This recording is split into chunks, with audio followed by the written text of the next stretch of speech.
Hello, and welcome to the Weekly Scroll Podcast. This is SideQuests, episode, I don't remember, maybe 4. My name is Ryan. I'm a sad cowboy. And I'm Marco.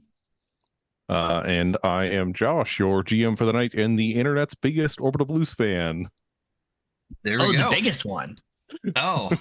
by sheer mass. Yeah, there we go. And as Josh just said, and the giant thing that's above me here, we are playing Orbital Blues tonight. Again, this is our side quest. I'm pretty sure it's episode 4 because I think 3 was Liminal Horror. But when you actually get to watching this or seeing it, it will be the correct in the title, I hope. So who cares? But yes, tonight we are doing Orbital Blues. I feel like shit, so if I disappear for a second, don't you worry, we'll just keep going. Josh, talk to us about Orbital Blues. All right, so Orbital Blues comes from Soul Muppet Publishing out of the UK, if I remember correctly. That's primarily, was that... Oh, are we doing this? Look at the credits page. Oh, hold on. Zach Cox, Joshua Clark, and Sam Slaney. There we go. I didn't want to quote that from memory because I may have got it wrong. So this came out, I think it's a couple years ago at this point. I'll talk about it a little bit more in detail, but oh yeah, you get the twins. Oh, you got the good one. Hey, dude, listen, you guys saw it. just in case you want a little bit more of the details, Josh is kind of going over right now. Literally yesterday, we spoke with Zach and Sam. We went over like the year it was published and who did what and all of that. So all of that information, if you're watching this episode, is on the previous episode. Yeah, so this is in support of that. Let me not give a rant then. So it's if you're joining new without having watched that previous episode, simple system. I'll talk a little bit about the mechanics before we get into it, with the idea being that you can kind of get a good idea what it's like after watching this video here.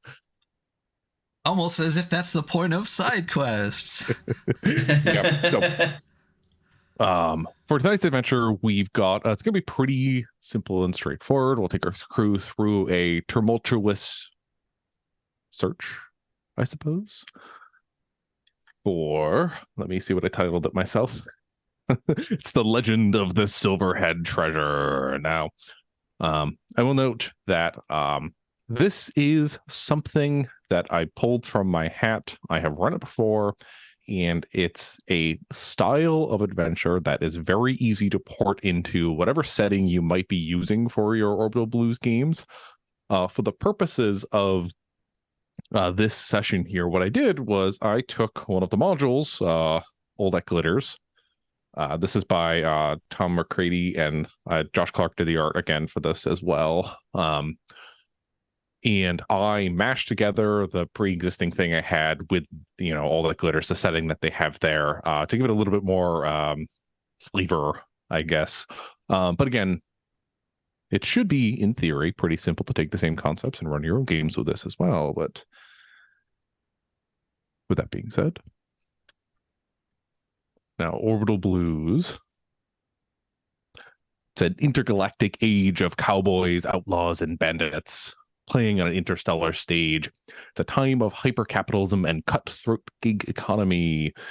Unreliable trash heaps carry scrappy underdogs to their next gig, and corporation freighters lumber across the horizon, laden with an empire's bounty.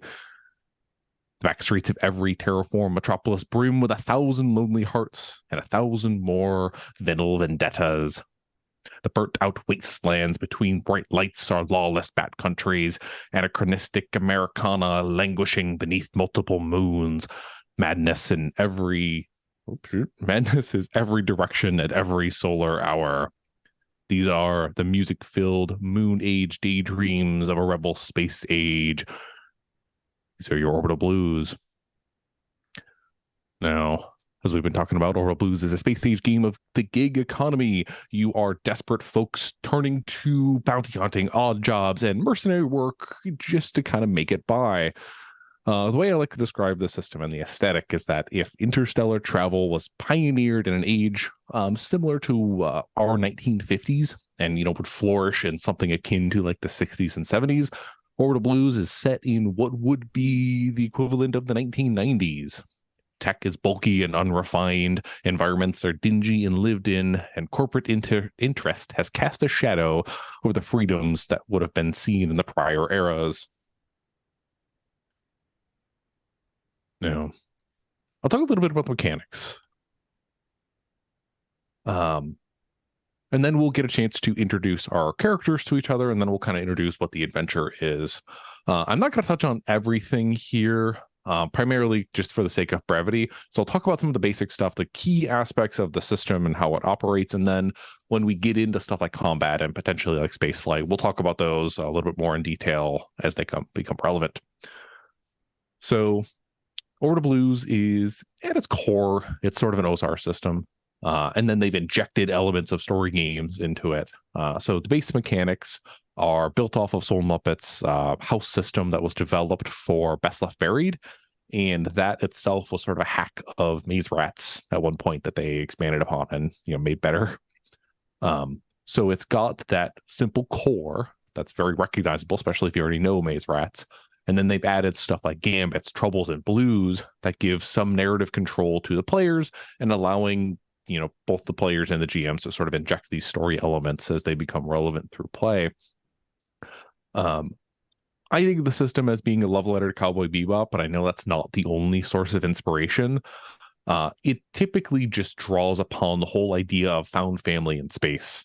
The listed inspirations that they've included are like Guardians of the Galaxy, Firefly, and Star Wars, though this is typically more humanocentric than you typically see in science fantasy stuff. All right, so real quick. Characters are primarily comprised of several abilities, including your 3 stats, your muscle, savvy, and grit. Muscle is the strength of your arm and the bulk under your jacket. You would use muscle to do stuff like, lifting heavy objects, forcing doors open, hitting someone with a wrench, and so on and so forth, things that involve your body. Savvy is the speed of your arm, the pull of your trigger finger. You could use savvy to lie when you haven't paid a debt, or to see how fast you can draw your weapon when conversation goes south. And then finally, grit. Grit is your ability to never give up and give in. You would use grit to resist pain and to continue with arduous tasks without rest, or keep a straight face during a high-stakes game of poker. Now, beyond that, your characters have 2 additional abilities, or stats, I guess. One is heart. Heart is your hit points. Pretty simple there. It's your physical well-being. And then blues. Blues are one of the most interesting aspects of the system. They are a mechanical representation of your character's past sins, grievances, and guilty hangups. You typically gain blues from interacting with your troubles. We'll talk about that in a second. But you also start to gain blues throughout play as sort of emotional things happen to your characters. Blues is sort of how mechanical character progression works within the system. So you literally get better mechanically by being sad. You be a big sad space cowboy, and if only that worked in real life, It's your sad cowboy friend, Oh my god. All right, so beyond that, characters will have gambits and troubles. Gambits are sort of your talents. They're your special abilities. And troubles are your character's past, or at least sort of like the bad parts of their past. They're, misgivings, vices, regrets, and so on and so forth. Like we talked about earlier, troubles are the source of blues. Each trouble typically comes with sort of a list of things that if your character does them, you automatically gain blues. Okay, so like I said, simple 2d6 system. Under most circumstances, when you roll stat checks, you're rolling 2d6 and adding the bonus from the relevant stat, either muscle, savvy, or grit.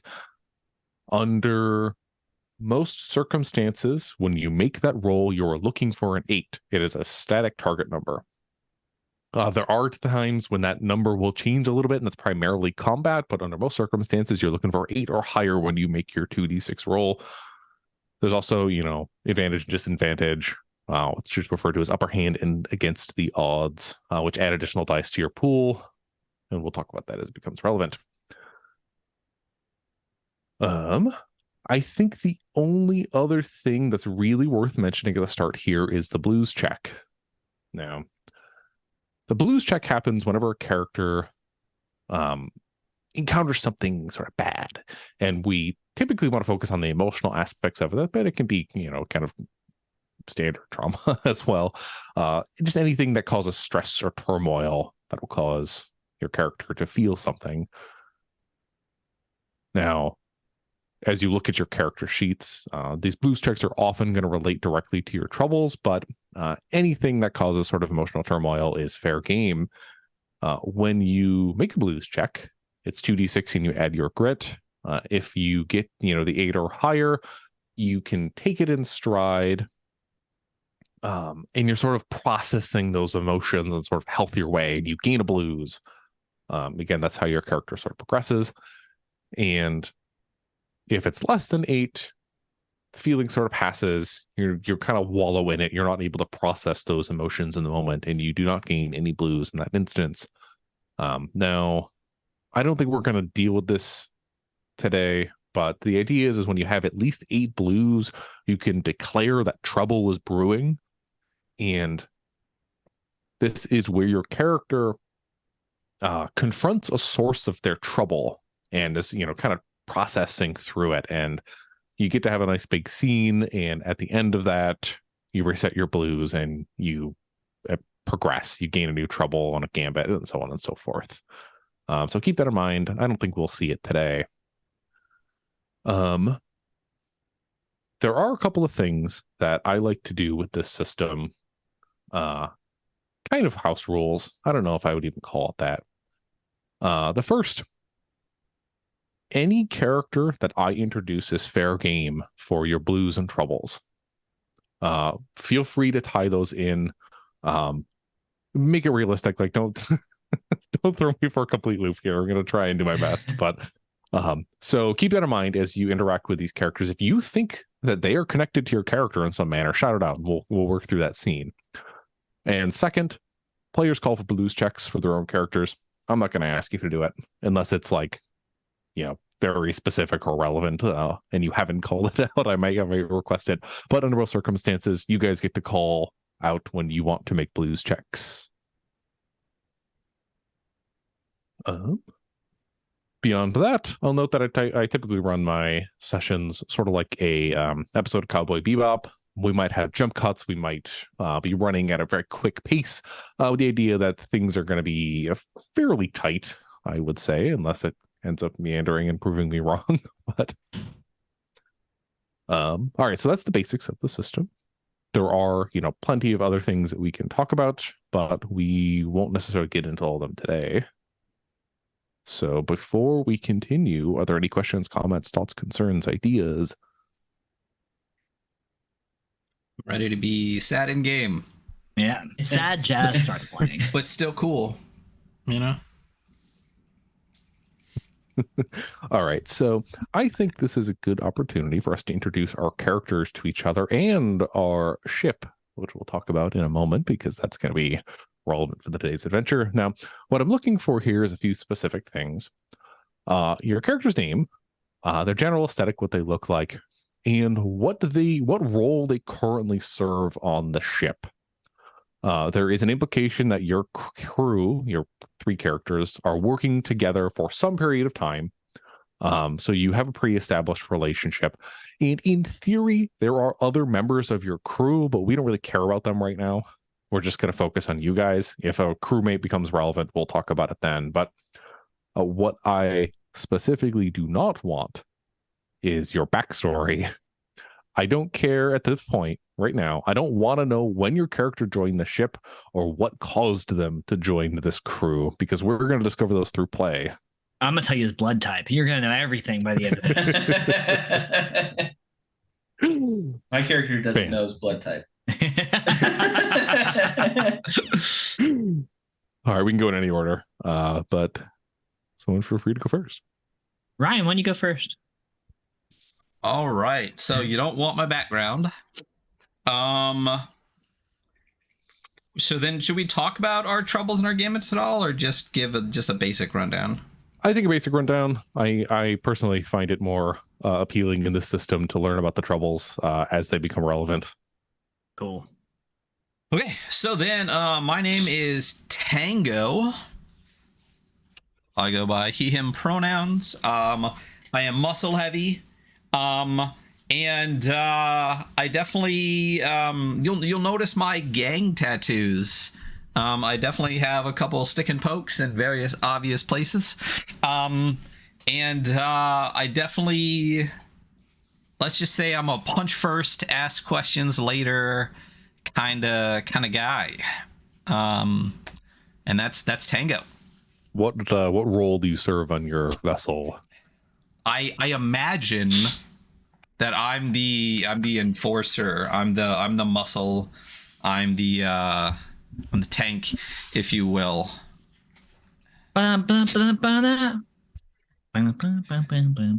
Sorry. You should be listening to the stream right now. But Cool. yeah, I feel like we didn't talk about this at all before, but since I'm the one with the highest muscles, I feel like I am the muscle. Totally. Perfect. Yeah. I agree. All right, Hunter, you go next. Yeah, so I'm Sylvester. Don't worry about the last name. My friends call me Sly. People I don't like call me Sly. You can call me Sly. I'm kind of a devil may care guy. You can pretty much always see me in like a very mediocre suit and button down. And in between jobs, you'll find me with my sleeves rolled up and my tie still on in the kitchen cooking for the crew.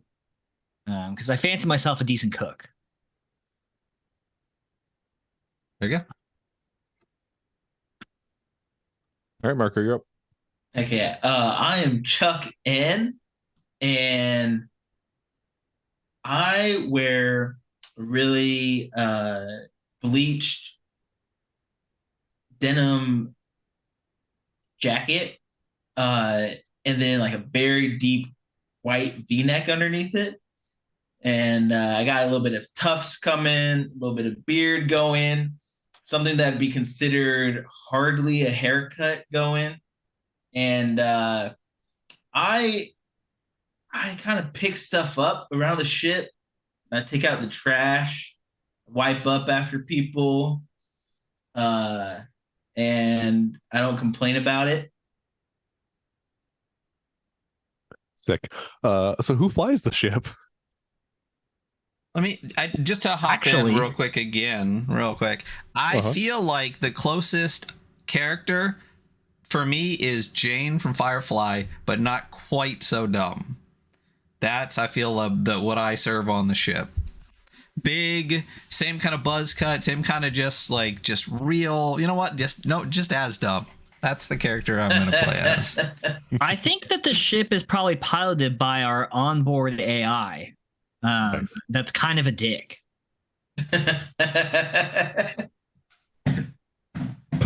All right, let's talk about that vessel. So, Hunter, you put together some stats for this. I did. I'm assuming this is rolled randomly from the book? It was, yes. All right, cool. So let's quickly talk about this and expound upon any of the details as we feel relevant. But Hunter, you are welcome to start the talk here. What do we got? What are we looking at for the ship? I mean, hey, we've got we've got a fairly okay vehicle that we might have gained through maybe some questionable means. And formerly it was a government vehicle. And now it's just kind of a piece of crap. We still have their default AI loaded on, but I think after a few too many wipes, it's kind of become a dick. And it's not the most fun to deal with. But hey, it gets us from point A to point B, and it's good at blowing other ships up whenever we need it to. Sick. All right. Marco, what is the name of this ship? Konstantinos.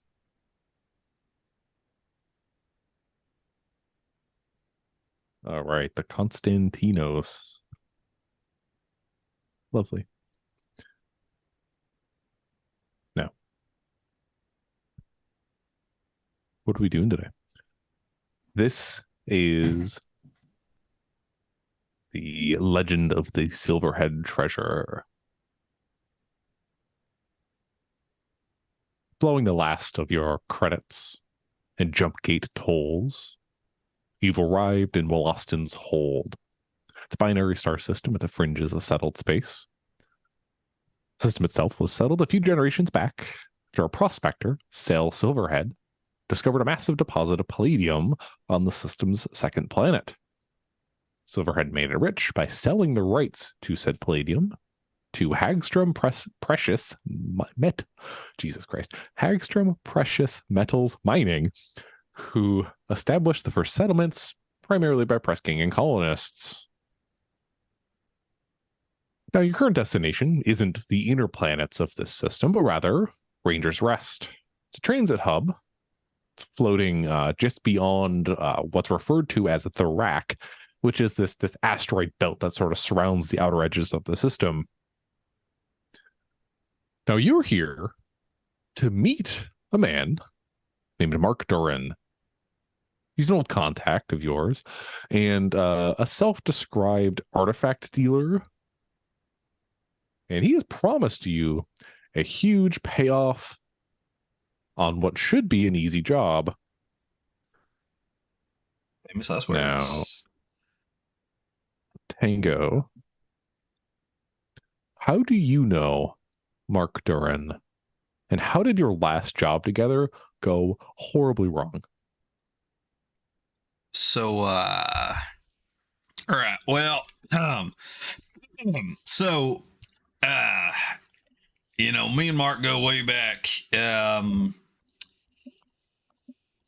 This ain't the first job I've done for him. Whenever he needs a little bit of extra muscle on a crew, he's given me a call in the past. And, that goes good most times. But last time, let's just say I was the only one that got back. And Mark called me again, which is probably a good sign. But it's been a minute, and I hope he's still not mad.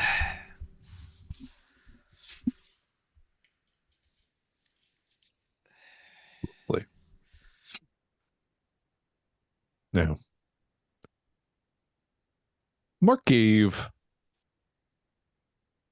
at least Tango, maybe the whole crew. I don't know how that relationship works out, but pretty specific instructions. Like I said, it takes a little while to get out to Wollaston's hold in traveling through various jump gates on the interstellar highways. But you're here.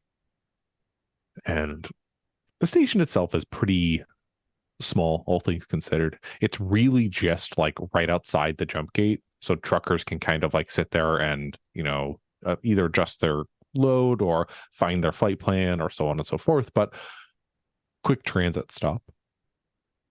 But there's a decent amount of hangar bays, some market, bars, gambling dens.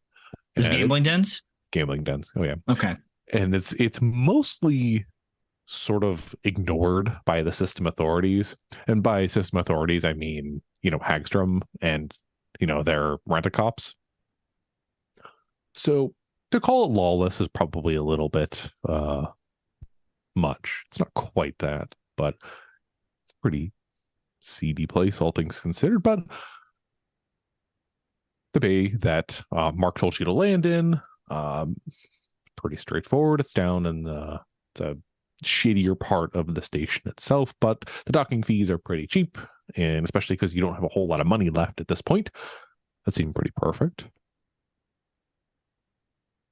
But you've taken Konstantinos and landed it, and now you're waiting. Mark said he would meet you at this landing bay at a specified time It's about a half hour ago at this point. So you're sitting there, and it's like you hear the hiss of ventilation and the smoke that kind of pours out of these various pipes, that dripping of water. So you're sitting there in this run-down docking bay, the three of you standing outside of your ship, simply waiting. So what are you doing? Oh, I'm like, you know what? Hey guys, this is Tango. You got this. Is your contact. I'm gonna go see if I can win a couple bucks. And I'm walking away. Now, wait a minute. No, son of a bitch. Gone. God damn it. If there's gambling dens, he's going in playing poker. So. Oh, fucking hell. You know anything about what's going on, Tango? You know, I don't think I ever took a job from Mark where that sumbitch showed up on time. So I ain't worried. I'll tell you who I'm worried about is Sly right there. Because I feel like we're going to have to get out of here quick. Oh, that boy.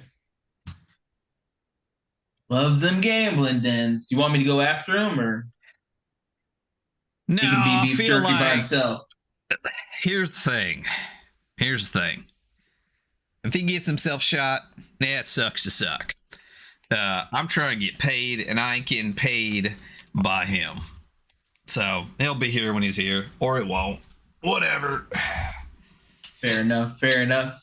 He says shoot, and I have like a revolver that kind of sticks out a little bit of my denim jacket, you know. I just kind of like it, so I just kind of look at it every time someone says shot. There you go. All right, so Sly, you're just walking away. Oh, absolutely. He has to. If there is the chance to go gamble, he absolutely has to. Okay, so you're crossing the docking bay. You hear your feet kind of clanking on the metal plates beneath. You can pretty clearly hear your crewmates behind you talking about you. But you make it about halfway across the docking bay towards the exit when you see the shadows shift in sort of like the hub, the entryway that would lead into this hangar here. What do you do? Oh, I see like movement. Yeah. Is it like a straight hallway, or is there like stuff around? It's like boxes and cargo on the sides and stuff. Oh, you can imagine that this is a shithole. So there are empty cargo boxes, pieces of rusted equipment, chunks of ship that have all just been like pushed off to the side of this hangar bay here. Nobody's getting paid to clean this up, so nobody's gonna clean it up. So all that stuff spread out there, and then it's like, to call it even like a doorway is sort of a misnomer. It's like the hangar turns into an alleyway and heads deeper into the station. So I'm like, if I see movement that is suspicious in the shadows, I instantly duck behind something and draw. You know, like I'm like hiding. Okay.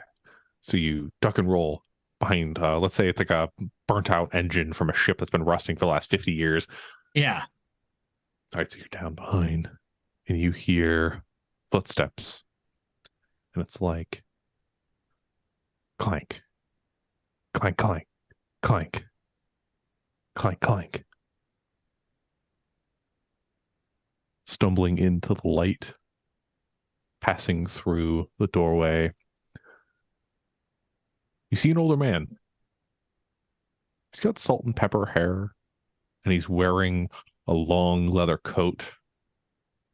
You can see visibly now that he's stumbling. That accounts for the footsteps. He's sort of slouched over a little bit, and you can hear his breath. He's breathing hard. It's like as he walks into the light. I like put it away and like stand up. I'm like, hey, well, you good old man? You good old time? You scared me there. Yeah. Have you ever worked with Mark Duran before? No. Oh, all right. So you don't recognize the face, but Tango and Chuckin sitting there over by the ship having their conversation, you would clearly see Sly do the little duck and roll, and that would immediately draw your attention. So right as Sly is kind of getting up and staring at this man who stumbled into the light, Tango, you would recognize the face.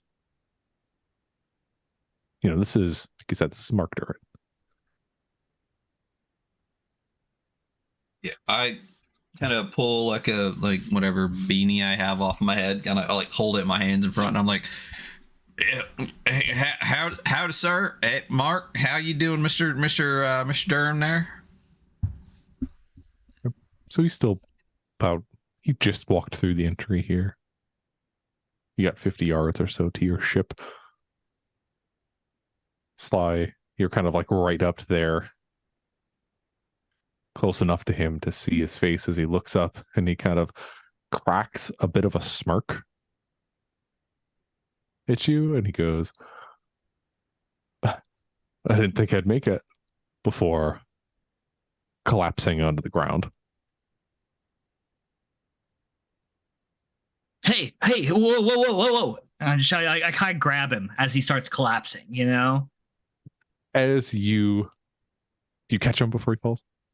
Yeah, totally. Like one of those movie tie refs, just dive with the hand behind the Sure head. my guy has a high savvy, so yeah, absolutely. He like just in time, like catching. Oh, hey. All right, so you reach out and you grab. You feel the weight as it hits your arms, and as you shift and pull, you notice the large red spreading stain in his torso. And as you shift your hands, you see Mark's blood on your hands, not on your blood. I set him down quickly. I'm like, God, not the suit, man, not the suit. It's about that time that, assuming Tango and Chuck were headed over there. Oh, started jogging right away. Okay. So it's about that time as Sly is like starting to lay him down on the ground that the two of you arrive. What do you do? What the hell happened, Sly? Hey, man, I didn't draw on him. I look down at I'm wearing like a decent suit, and I have like a very obvious like leather holster. I'm like, hey, man, I'm put away. That was not me. I start patting him down. No, he's not quite dead. Oh, okay. This is part patting him. The pat down becomes like a pulse check, and I'm like, Mr. Durham, you're out there, sir. Yeah. So his eyes sort of flutter, and he gets that smirk on his face again as his eyes connect with you, Tango. And you hear him straining. The words that come out are, as he looks up to you, as you're checking for a pulse and patting him down at the same time. The Silverhead treasure. I figured it out. Bay 15. Engines Lee. Beware the flame before his eyes shut for good.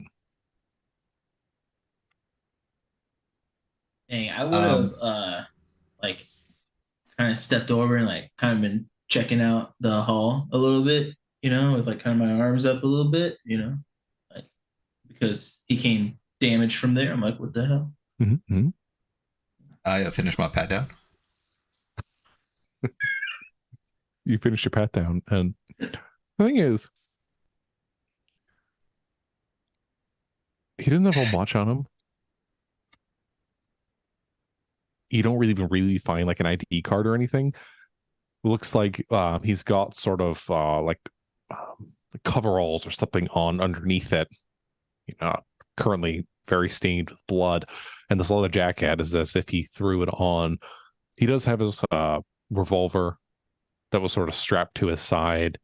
If you pull it out, you feel it's still warm, and you can see in the barrel, the little round thing with the bullets in it. There's one shot left. The other 5 have been fired. I do a cool like flip around, or like you hold the underneath the trigger and kind of turn it around, and I'll stick that revolver in my belt, kind of like, Smooth. Yeah. All right. Now, as Tango's giving him the pat down and stealing his gun, checking. You squared up, and you're staring down that hallway.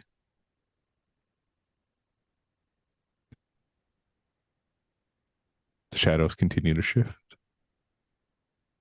You hear chattering voices and approaching footsteps.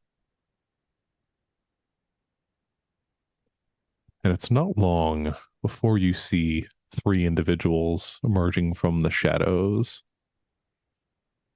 One of them is wearing a poncho and a cowboy hat. The other has a very obvious cybernetic eye, and it's low quality, and it takes up like half the face. And the third is tall and heavily muscled.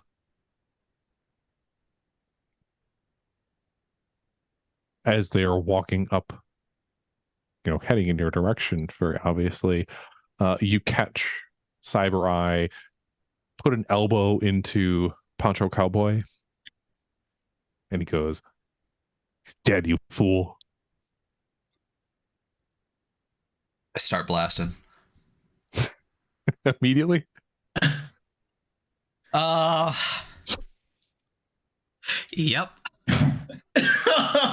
I was gonna be like, howdy, howdy, I'm not dead. What's going on, guys? Nope. So the guy said he's dead? That's all he said? So Cyber Eye slightly turned to Cowboy Poncho, elbows him, and goes, he's talking to him, he's dead, you fool. Yep. Here's the thing. Mark, I at least knew the guy, right? I pull his revolver back out of my pocket, flip it around, and I shoot for Cyber Eye. No questions asked, no words exchanged. Just pull the trigger on him.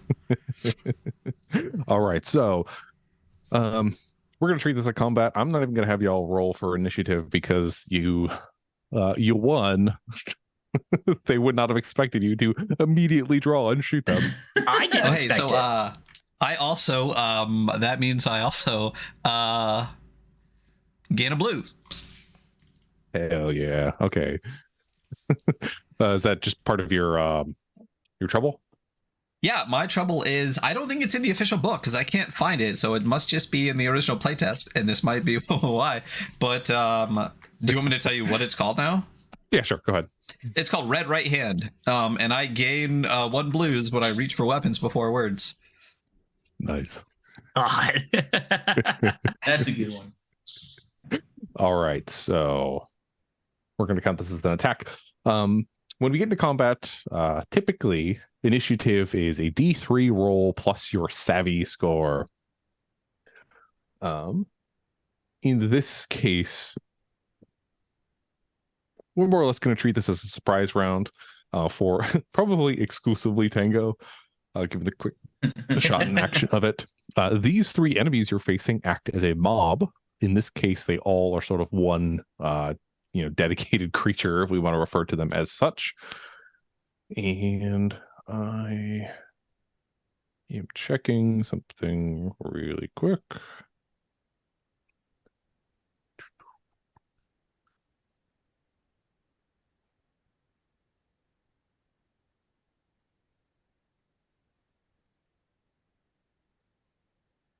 Sorry, mob rules. I was talking about this before the stream. Mob rules are a little funky in this, and I want to make sure I'm doing this right before we Go on. So, all right, this mob of 3 goons acts as one. You basically just attack the mob, and what you're trying to do is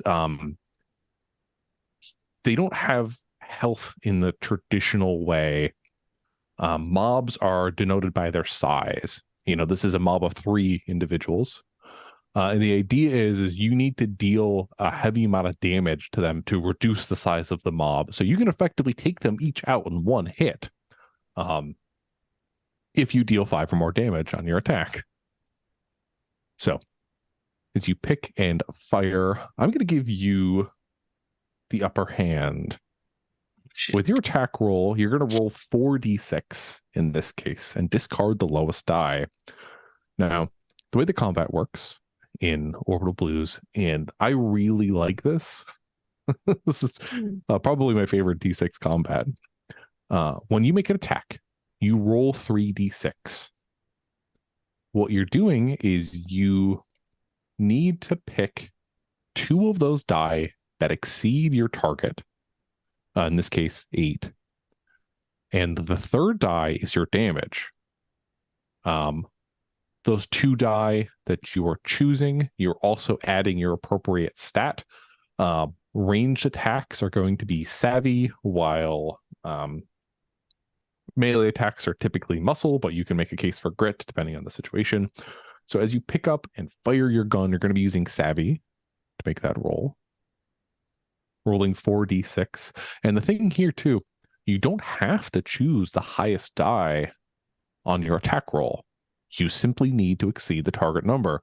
So keep that in mind as you're picking which damage die you're going to use, because you can roll a 6 in damage and be good that way. So we'll start combat proper after this round, but Tango, I need you to make that what the hell did I just call it? Upper hand. Make that upper hand attack 4d6. Discard the lowest. Tell me what you get. All right. 46. My savvy, because I'm firing. I feel like Chuck is between the down body and the guys. So like me pulling the revolver and like kind of like just popping out is like super unexpected. That's why the surprise happens. So I literally just look at it for a second and go, savvy 0, so I don't add anything. All right, so 4d6. I rolled a 17, which means nothing to you, but I rolled 4, a 4, a 6, and a 3. So I just have to, do I have to beat 8 or meet 8? 8 or above. Target number is 8 or above, right? Yes. Okay, so then I can take the 2 4s to meet 8 and have the 6 be my damage. That is correct.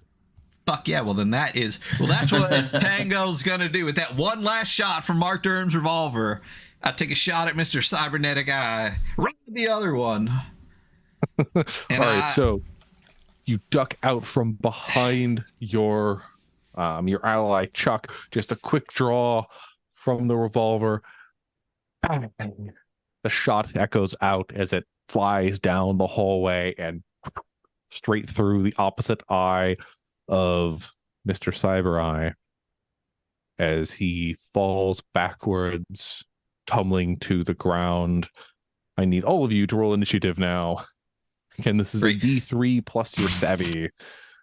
Can I then, knowing it had one shot left, I don't know if this can be part of the same move or not, slap it right back into Mark Durham's hand?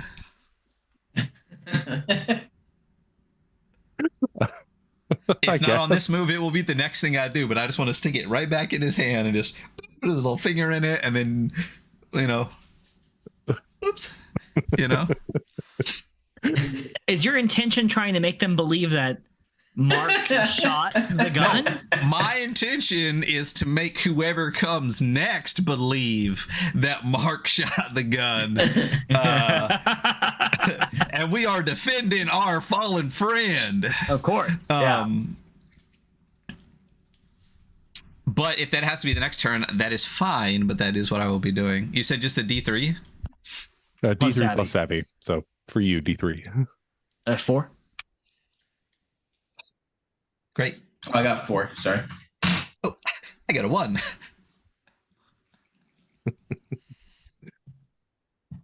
All right, so order of attack here. If you guys choose to move, Marco and Hunter, you are able to go together in whatever order you see it fit. Then it's going to be this mob reacting, followed up by Tango at The the guy back who end started there. the fight going last. That makes sense.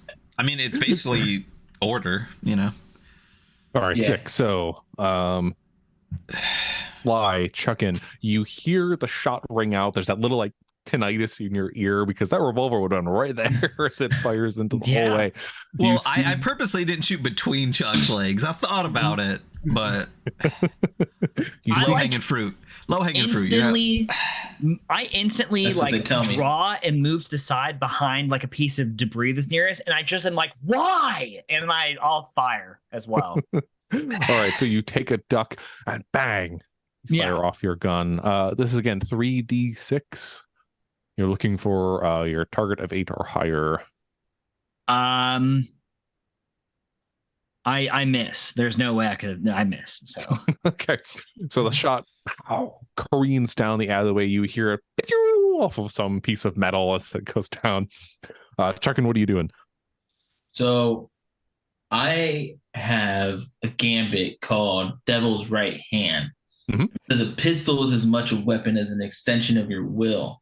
You always have upper hand when attacking with pistols, and you can use a pistol to disarm, incapacitate, or perform other unconventional trick shots. So what I'm going to do is kind of use a little bit of what I used to do as like a delivery person, and I'm going to kind of like run. Like I'm used to working with Tango, so I'm not fucking worried about it. And I just get up right away. I'm going to kind of like dart and like kind of jump on the wall and like come down and just like go to pistol whip one of them closest to me so that I can reposition behind that one and hopefully not get shot by the other. So you trying to do a melee attack with your pistol? Is that kind of how? Hell yeah, yeah. Review it? Okay, cool. So we're gonna have to make attack roll. You have the upper hand in this case. Even so, I was assuming that gambit is more about firing your weapon, but I'll take it. You know how to handle it. I don't think it really matters. It says something about that where it says unconventional trick shots at a standard difficulty without rolling against the odds. So yeah, it can be. But I was like an extension of myself. Yeah, I'm gonna. Yeah. Go ahead. Pistol whip. Use it as a pistol whip. Okay. So this is going to be an attack using muscle, if that is relevant. But you have the upper hand, so you get to roll 4d6 and discard the lowest. Right. And it's the 8 target, right? Yes, sir. All right. So I got a 1, 2, 6, and 6. So I'll discard the 1, put the 2 with the 6, and I'll just wallop for 6 damage. Okay, sick. Again, this exceeds the threshold in order to take out one of the mob members here. Which one are you pistol whipping? Poncho Cowboy or the heavily muscled individual? Poncho. My real name's Carlos, so I want to hit Poncho. Okay, so you run up and you pistol whip him, and it's like cracked across the face, and his hat just flies off of his head, and he spins and lands on the ground. This does leave the muscular individual left, and they just charge. They take off, and they're going to go for Tango. Tango was the first to fire, and try and just tackle you more or less. But we're going to treat it as a melee attack. Come at me, bro. Says the elder millennial who understands that reference. How does this work? Okay, so they are going to run forward and try and jam their way into you. That is definitely going to hit. So this hulking form runs your direction and just slams into you. It's going to deal 4 points of damage to you as their like wall of muscle just collides with your body. Damn. All right. There's nothing I can do to reduce that at all. That just happens to me, right? As far as I'm aware. Yeah. All right. So I reduce my heart. Bum. And then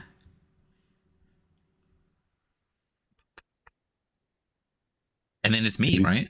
Yes, it's your turn. So this hulking mass of muscle just slams into you.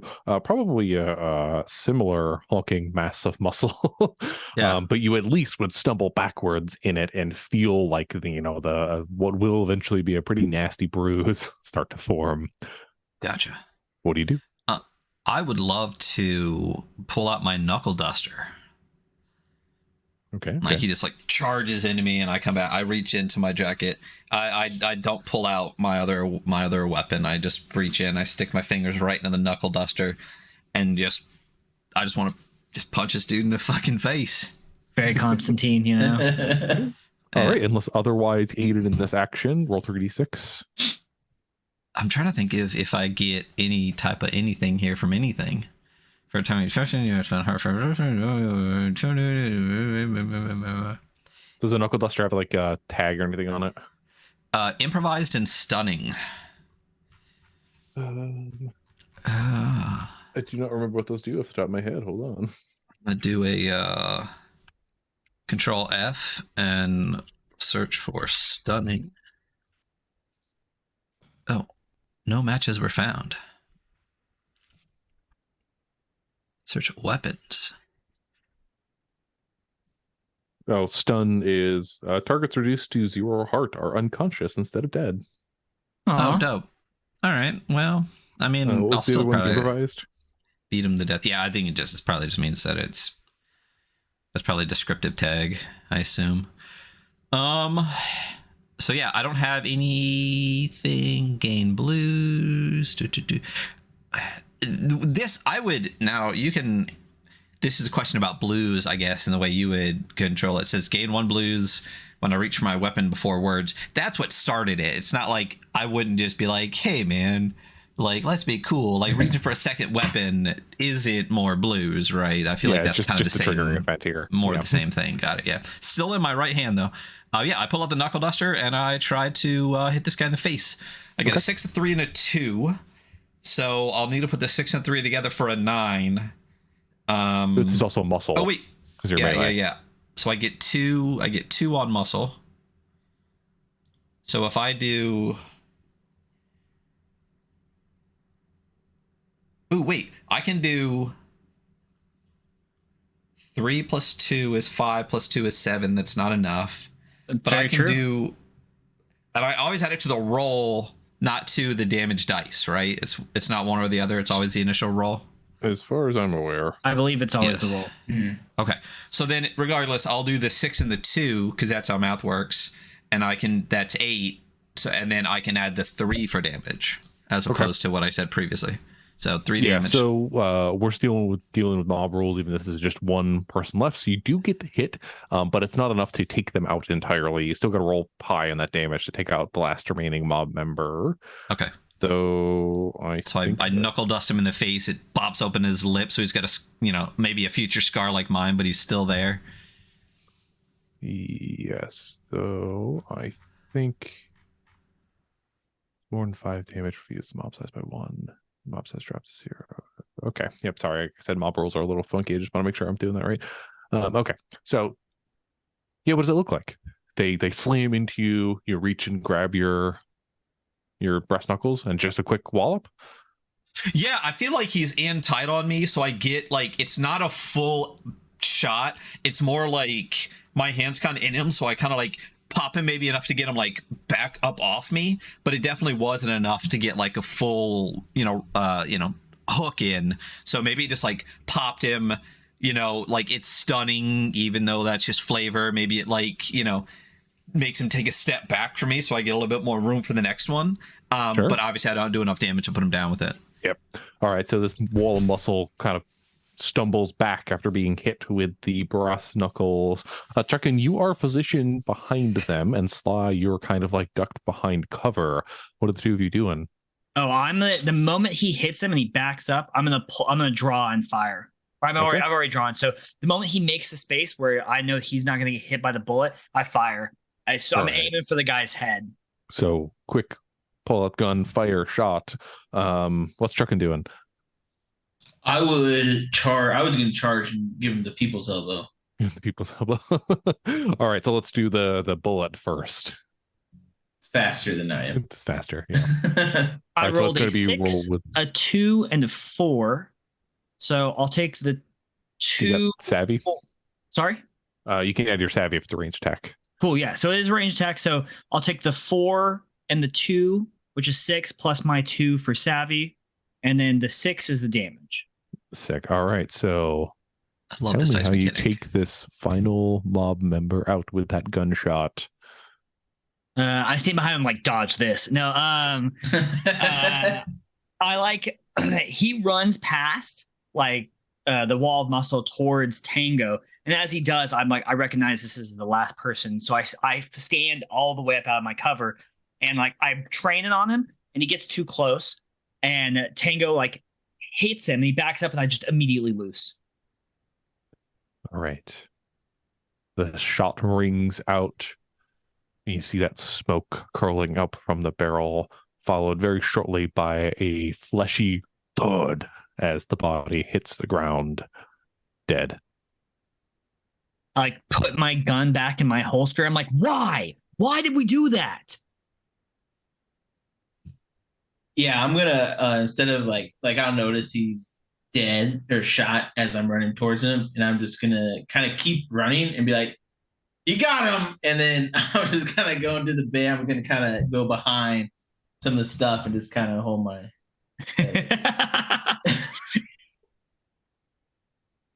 I'm just gonna give Muscle Wall a boot, and so we were kind of in like an open area, and they came from elsewhere, right?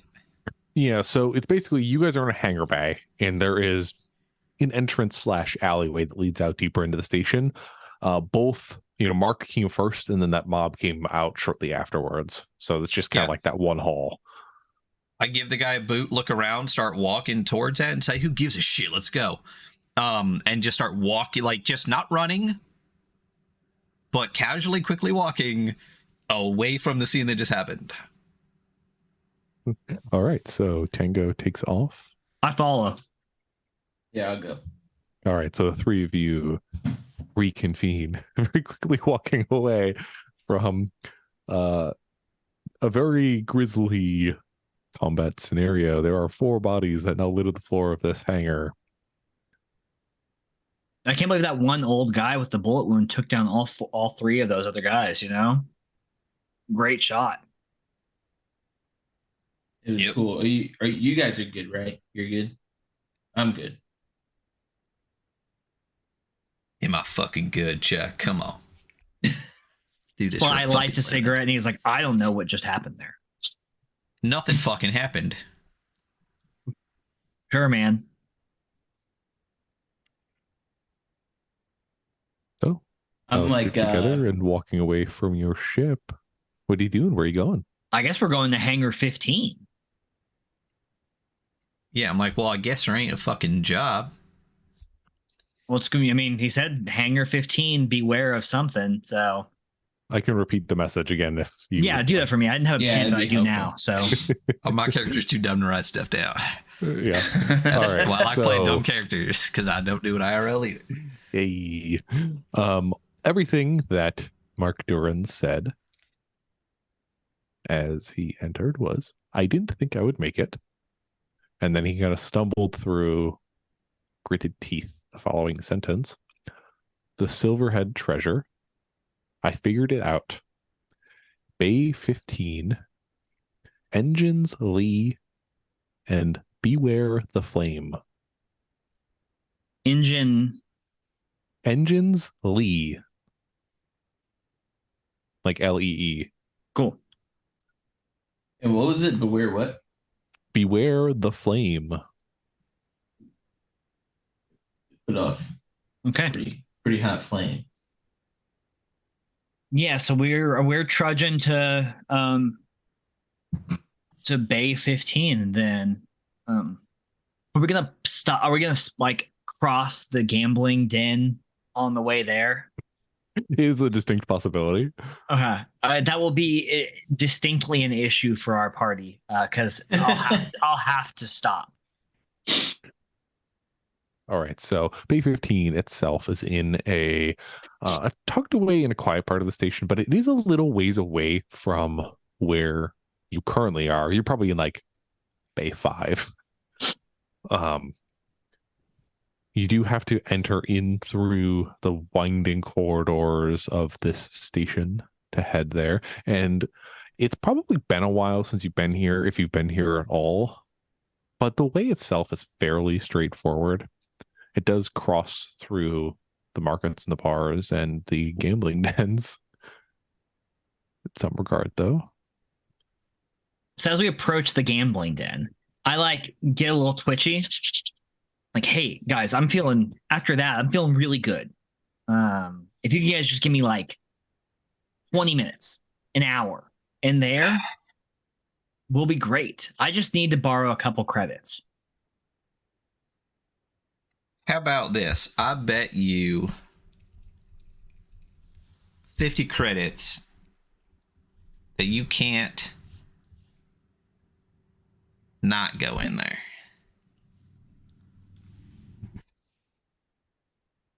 So wait, you bet me 50 credits that I will go in there or I won't go in? That you won't, that you are not capable. So if I go in there, I lose. You don't get. Yeah. So if you don't go in there, but I bet you 80 credits I do go in there. Well, that's just a bad fucking bet. 2 hands, Sly. If you go in, 2 hands. Are you taking the bet or not? If you go in, you owe me 50 credits. If you're able to stay out, I'll give you 50 credits. Like snapping and like, I think that's just crazy enough to work. Yeah. Okay, let's go. All right. And he like right. As we're walking, he's just like he keeps looking back at it,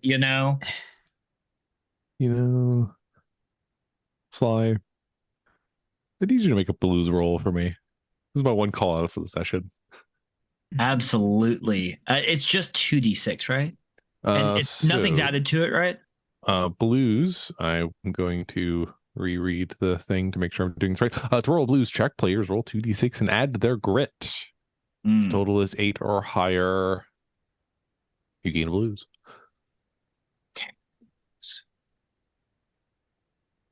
Okay. I rolled a 6 and a 3, so 9 plus 1 grit, so 10. All right. So what's going through your head? Like I said, you're sort of able to emotionally process this in a positive direction because you're gaining blues. So Sly's like deeply addicted to gambling, and it has been a consistent issue in his life. So this being able to like sidestep a gambling den, which he's probably never done at any point in time, and like find a way to make moving forward like part of that rush of gambling, helps him process the deep issues he has with specifically poker, but just the rush of gambling in general, Sick. Also, sad jazz music plays, just because I had to do a blues check, just for the record. Almost like you can hear it echoing through the halls of this station. Sad saxophone. Okay. Unless you guys have any other activities you wish to explore on the way here, do we just head to Bay 15?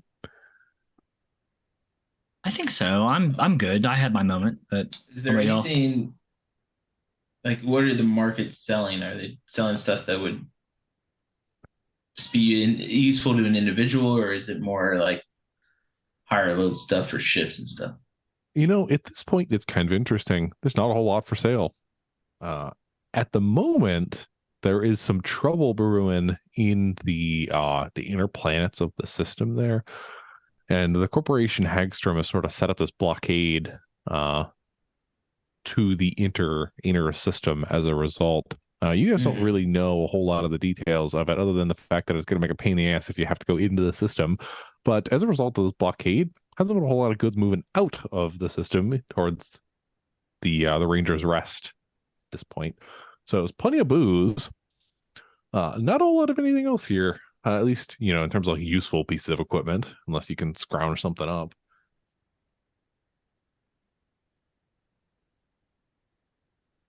Yeah, unless there's like a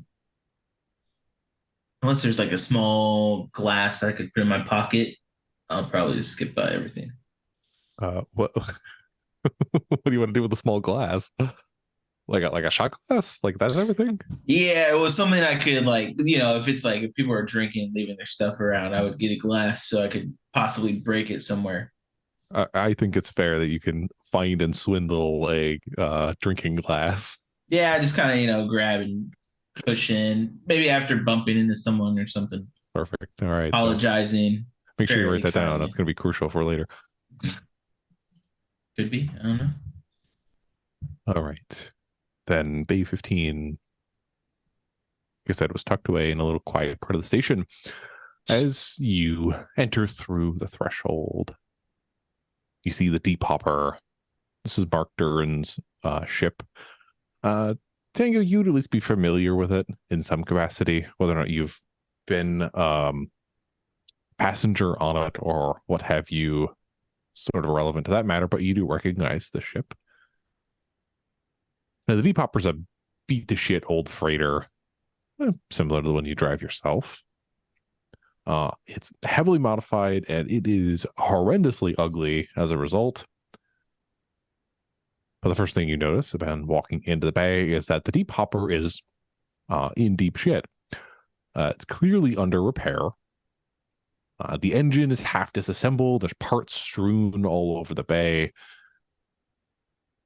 And as I said, it's pretty messy. It would take a long time to kind of get this put back together and repaired, assuming you even know what the problem was to begin with. But as you walk in, you see the ship, you see the mess. What do you do?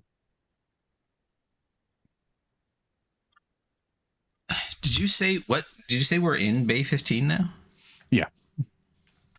You said Tango would know this was Mark's ship. Yeah. Hey like, guys, it's not listen, like if I know one thing, that's Mark's shit. All right, there we go. Mark's shit. Great. Amazing. It's a shit. All right, guys. Kind of pat him on the chest like he did a really good one, Good job, buddy. Yeah, so let's find our way in. No. Well, the ship itself is in various states of disrepair. Mm. It is still, in theory, locked up. You see the standard bay doors are kind of, closed up and sealed. So what do you do? So we're looking for is Engine Lee. I'm gonna go up to the ship's door and try to open it, like the entry to the ship. Before we get to the entrance itself, how familiar are your characters with standard like spacer slang and, in theory, like ships and the mechanical aspects of starships? I mean, they go in fucking space. Yeah, my background is mostly like street level. Minorly, like I would have had to understand things to deal with people in my previous profession. That's just the basics. Okay. Noted. So you get up to that entrance. This is a standard, it's like a console that's embedded into the side of the ship that somebody would be able to kind of access to use to open the door, so on and so forth. It's not like it slides automatically when you walk up to it. I'm gonna try to open it. Okay, you walk up and you hit the keypad And you get like that bam, bam, bam noise. Perfect. Uh-huh. Is the keypad like a number keypad? Yeah, I think so for this purposes. It's like a little data console, so there's probably Okay. some numbers and a little screen, and it's all chunky and whatnot. Cool. I'm just gonna keep, it's not like a password, like letter password, right? No, it's probably a 4-digit code. 6969. A new mark. Oh, I don't know. Beep, beep, beep, beep. I'm gonna need you to make this is not in the system. I'm gonna need you to make a luck roll. Or a die of fate, if we call it that way. I do this in every game that I run because I think it's funny. So I need you to roll a d6, and we're going straight luck logic here. Lows are good, highs are bad. That's for you, Hunter. Oh, it's for me. Okay, I didn't know if Ryan was doing because he's the one who made. Okay.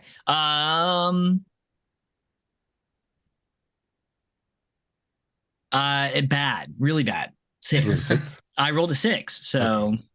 Okay. You type in 6969, and it's almost like the keypad shocks you, like a little static sting.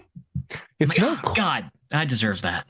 It's not quite like a defense system or anything like that, but it might have something to do with the disrepair of the ship.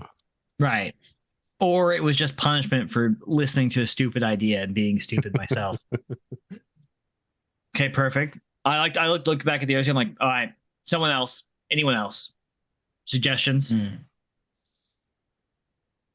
I'm gonna like kind of go up to like the belly of the ship. I'm gonna kind of like go under it, kind of feeling it, and just kind of looking around.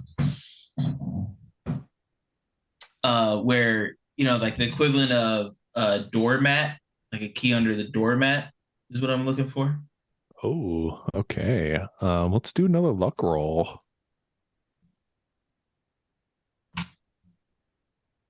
1. All right. So you're like under the ship looking around, and you're feeling up in there, and your hands shift from metal to plastic. And you feel around, and it's tucked away, hidden in this part. It like perfectly slotted into this chunk of metal, so it wouldn't just go flying into space. You pull out what looks to be like a floppy disk, and upon like scooching back out and getting into the light, you see it's an access key card. Hey guys, and I just kind of go back under. I'm just gonna hand it up to Tango. It's on the ground.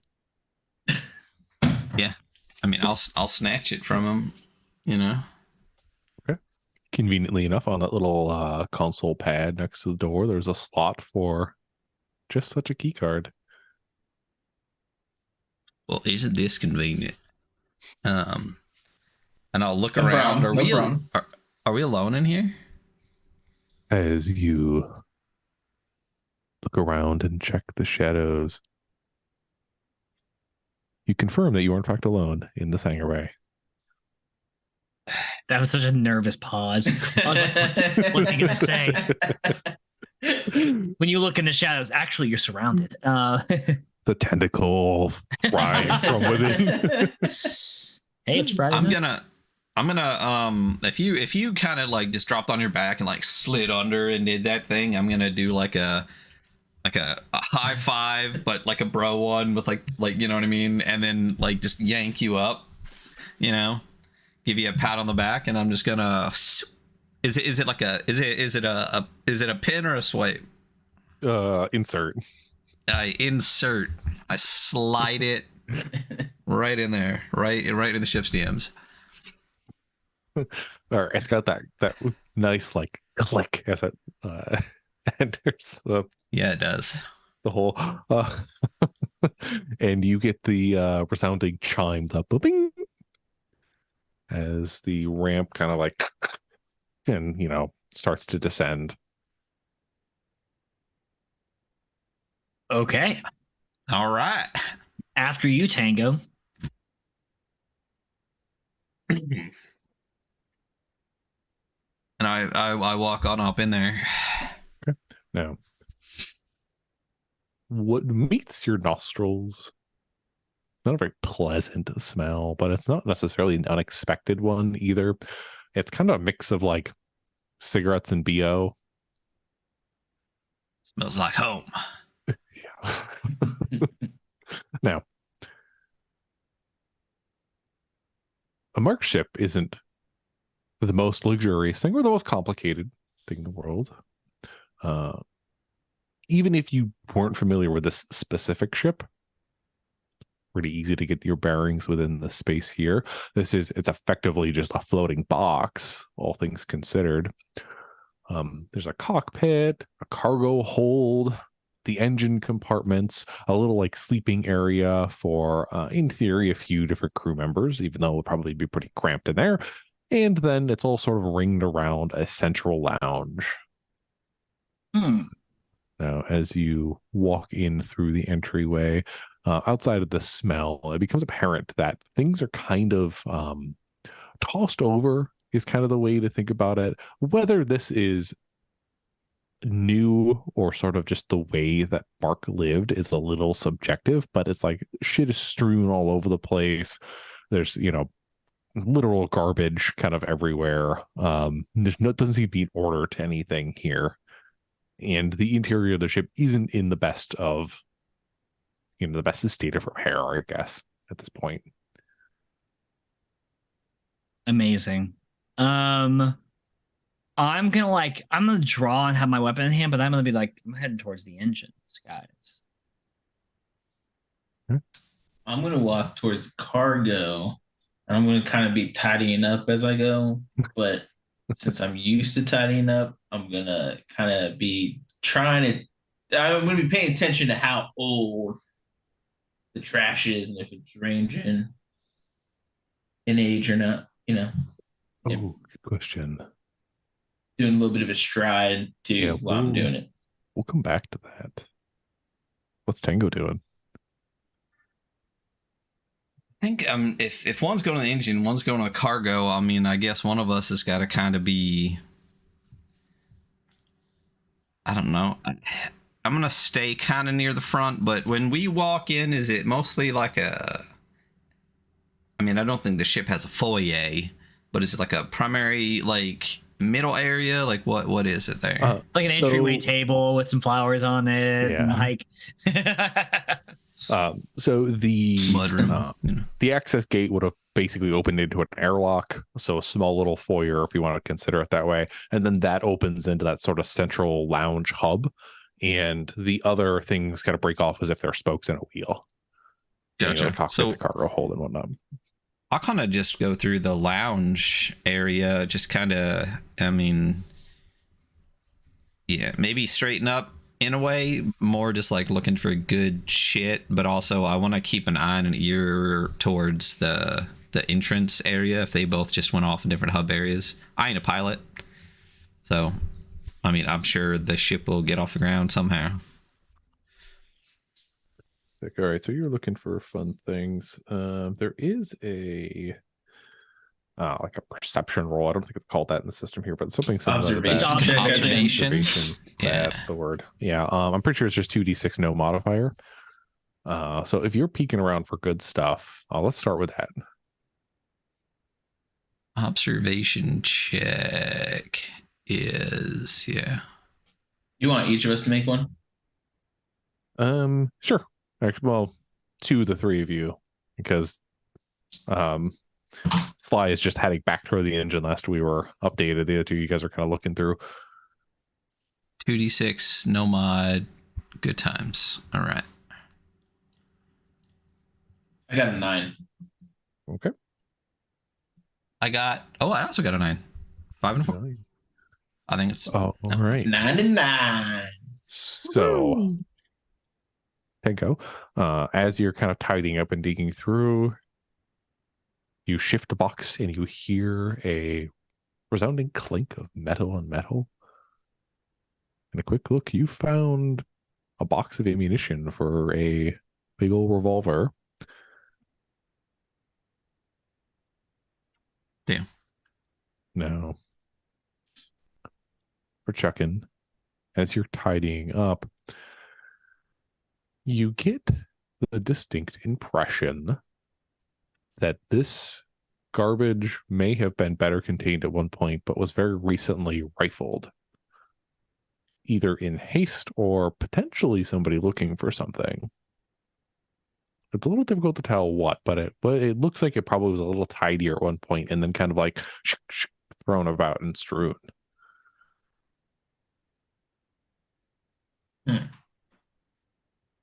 No. The ship's been tossed. Good times.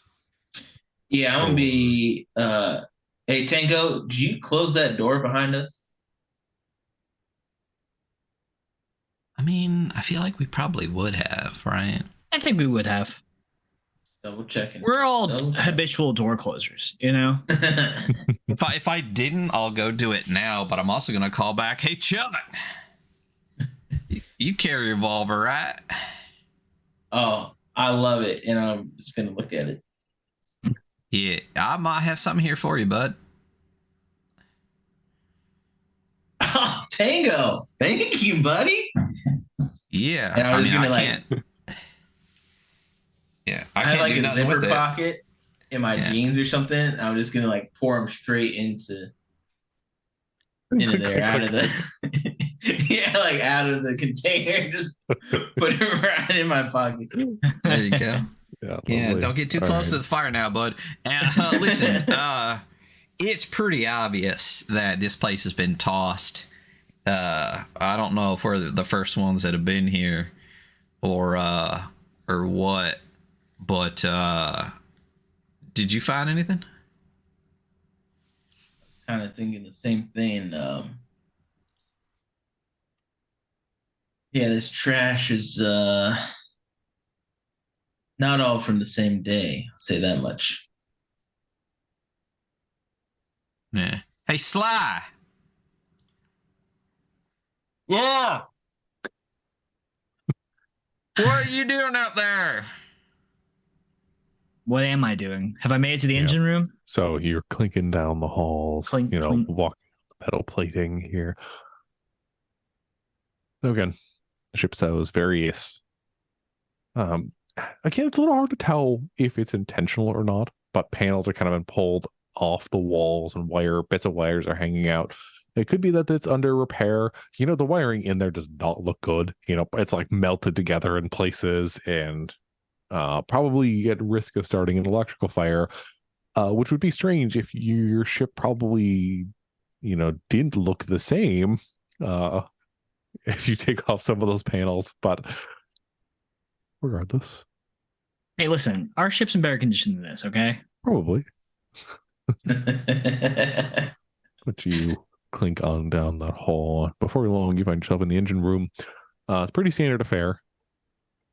Various bulky pieces of machinery kind of stacked at, regularly spaced intervals in order to power these ships of the engines of the ship. Cool. I'm going to just look around on the engines. Are there any discerning marks on the engines? They've seen better days. Cool. Very good. There's probably like 3 of them to power the back thruster of the ship. One of them is like certainly burnt out. You can tell by looking at it, but the other 2 seem kind of functional. The ship would theoretically be able to fly if it wasn't, ripped into pieces on the outside. But outside of that, do they have access panels like on the engines or anything? Or yeah, I would say so. At least kind of repair points there. There's probably like small little computer systems built into that plug in machinery to check them out and stuff like that too. I'm gonna pop open the burnt out one's access panel and just see what I can see. Okay.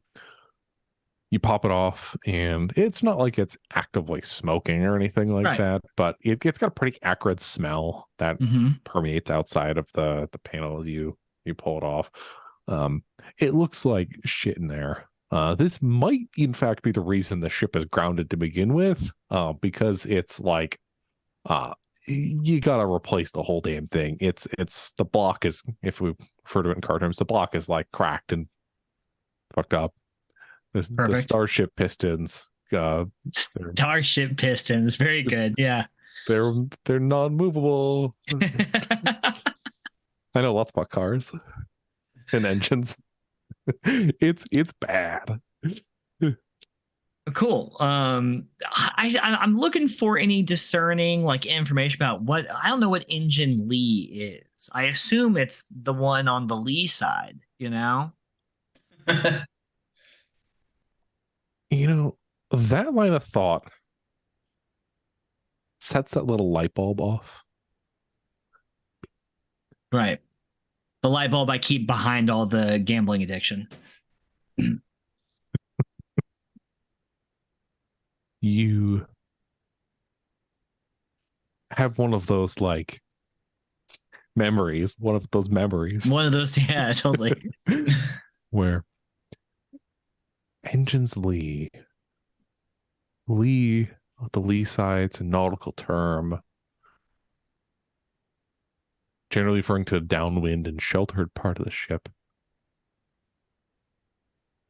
But you sort of process it and you come back with the memory of that one vessel you were on with the old captain at some point, Right. grumbling about how noisy his ship was, and that the only place you could find peace was the gray area in this vessel, where the vibrations are the least noticeable. He called it the Lee. No. The gray area, the less noisy area, is typically close to the engines. But you would imagine it's not the engines themselves, because those are going to be some noisy son of bitches. Right. So you've processed that. The little memory comes back and foots into your mind. You might be looking for that gray area.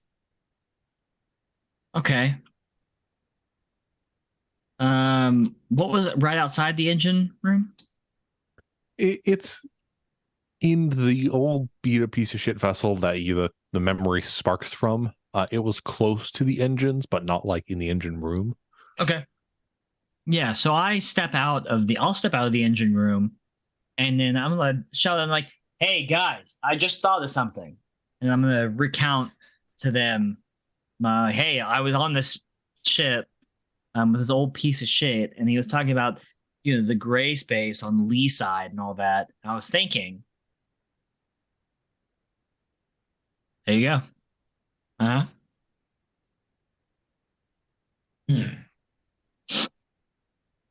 So right outside of the engine room, it's what is there any space or any rooms around there? Mostly appears to be hallways. Okay.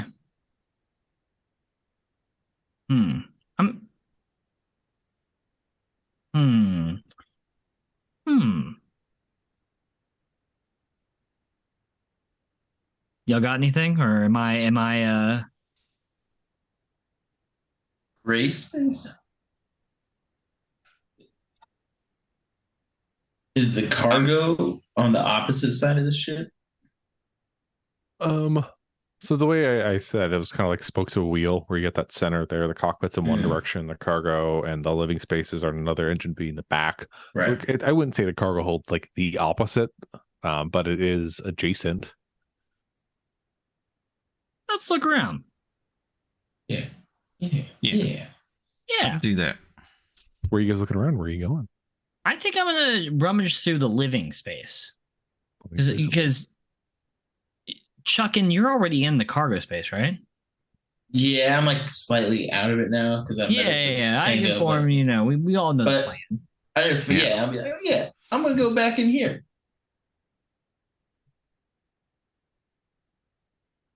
Yeah, what about, I'll just go with Sly where he's going. We'll check out like flipping mattresses and stuff, you know.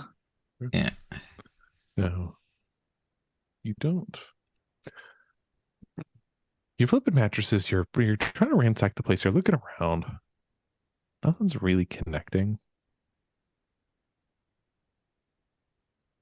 cargo hold itself. You go in there. There are objects in there, but as you kind of like look around, it's primarily like containers for cargo that are currently empty, as if Mark was preparing to take on cargo. Okay. Is there anything hanging down from the ceiling? Like, are there like ropes or straps that could be used to hold cargo or anything? Yeah, I would say so. It's a pretty standard setup. There are whatever the boxes that are in there are probably pretty well secured. But I would imagine that there are, other implements to secure it if needed. Yeah, I kind of want to do what I was running on the walls earlier. I kind of want to do some of that like parkour shit where I'm just kind of jumping on the car. I'm pulling up. I'm trying to get to trying to hold myself up to be able to kind of like feel around the ceiling. Nice. Perfect. Nice. All right. So because this is a little tricky, because you got to do some hardcore parkour to get up there and feel for the ceiling. I'm going to make a roll for this. Okay. 2. Let's say, I think this is grit. Perfect. It's about holding yourself up there in order to do it. So yeah, 2d6 plus grit. 2d6. I'm gonna reroll because it's 3 for whatever reason. 11 with the plus. All right, so you're climbing up the ropes, you're feeling around, you're searching for stuff. You do find like little bits and nooks and crannies where somebody could shove something. There's probably a lot of like extra tools and stuff kind of shoved in there that have probably been in there for like 50 years. Whatever prior owner had it.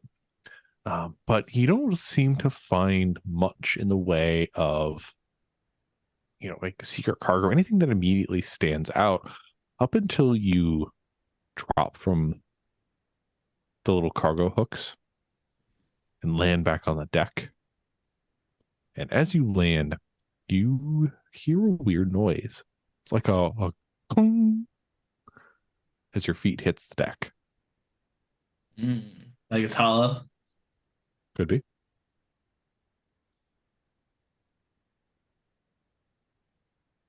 So I'm going to go directly to the back then and see if there's like a hidden something to, if there's like potentially like a crawl space underneath or something. Yeah, smuggler's cache kind of area. As you're pacing throughout the room, kind of looking for it, you hear the clunk, clunk, clunk of your feet until clunk. And you can continue to step like clunk, clunk, clunk. Mm-hmm. You're kind of able to, you're able to repeat that noise within the same area.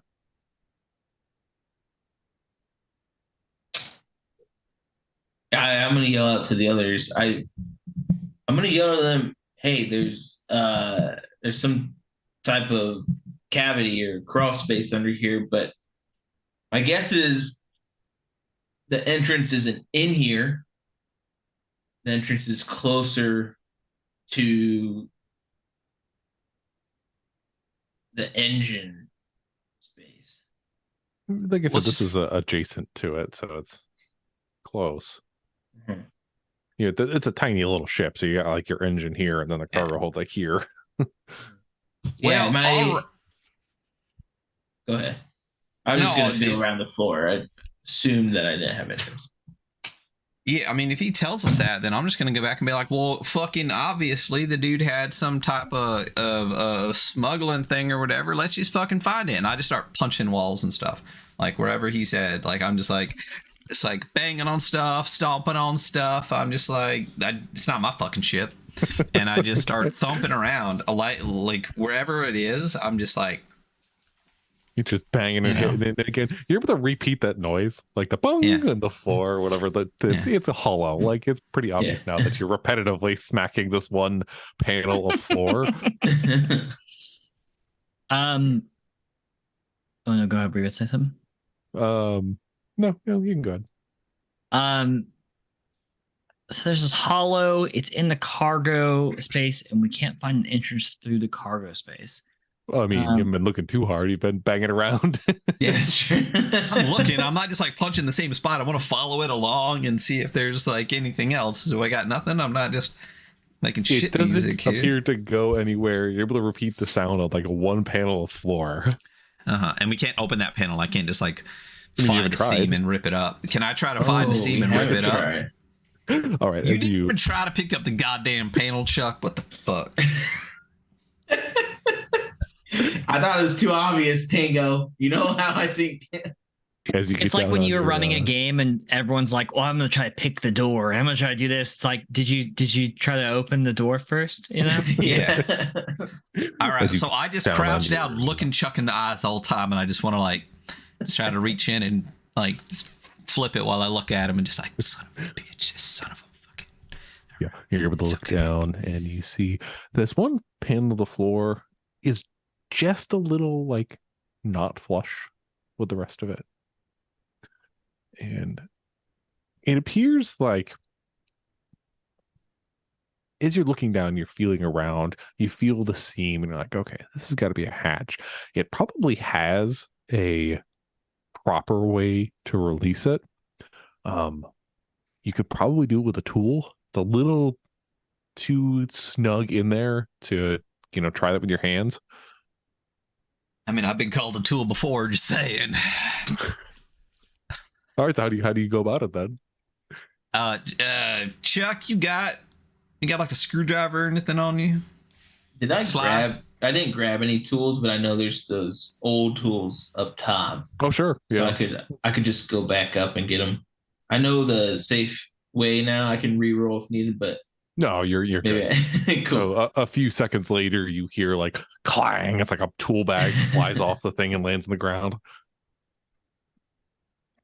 All right. Here you go, Tango.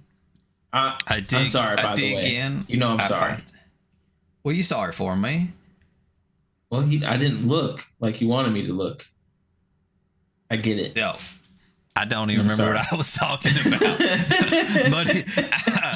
But one thing at a time. I just grab a Phillips head and or whatever feature. Here's the thing. I don't care how far we get in the future. Phillips head's always going to be a thing. And I try to go along the seams and just fucking, if nothing releases, I'll just jam it and try to pop.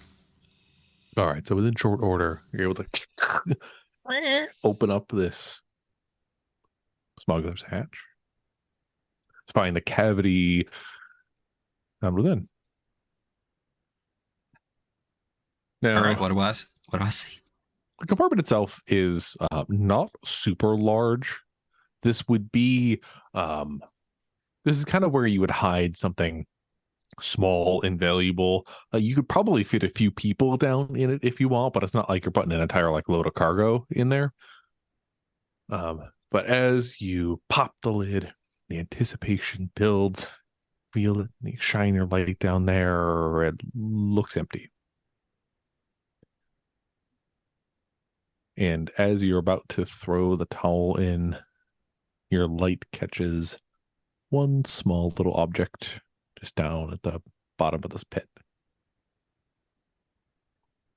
How Looks like an deep old, is it? you could stand in there if you're gonna hide like you and your crew. You probably have to like all sit. So it's probably 4 or 5 feet deep. So not super. Gotcha. But as you focus your light, you see it looks like a little data tape. Are all three of us kind of like looking around this hole now? I'm standing in the doorway. I never entered the room, so I'm Yeah, just I like was gonna say. hand against the wall of the door, looking. So I flash the light at the thing, and I imagine cinematically like the camera coming up from the pit, my head there and Chuck's head there, and I'm like, you see that? I think you did it, Tango. Well, I mean, you listen, buddy. You found the key to get us in here. You found this thing, and I'm gonna say you found this whatever that is. So why don't you hop down and grab it? Sly's like, can you guys just stop kissing and grab it, please? I'm just gonna pat him on the chest again, you know. Just kinda... Listen, we're trying to bromance over here, all right? I'm feeling good about this. Hey, Sly. I'm just gonna ignore Sly. Shut the Just fuck look at up. him. I'm gonna make good eye contact. I feel good about this. Well, why don't you hop down and grab it? Yeah, I'll do that. So All right. you jump down into the pit. You reach out to grab the tape on the ground. You pick it up. It's a bundle of I duty. hate when you do that. Like, I wrote a little too much horror not to do that. yeah. This is Orbital Blues.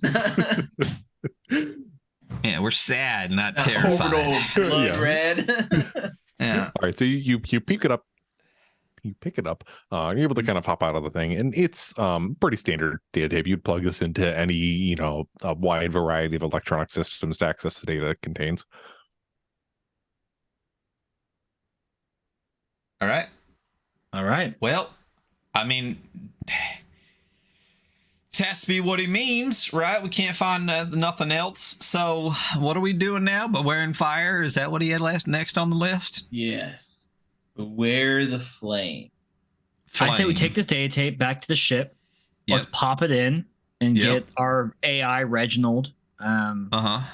to Such an ass. Fucking Reggie. Yeah, I know. But hey, listen, I mean, he'll do it. He'll read it.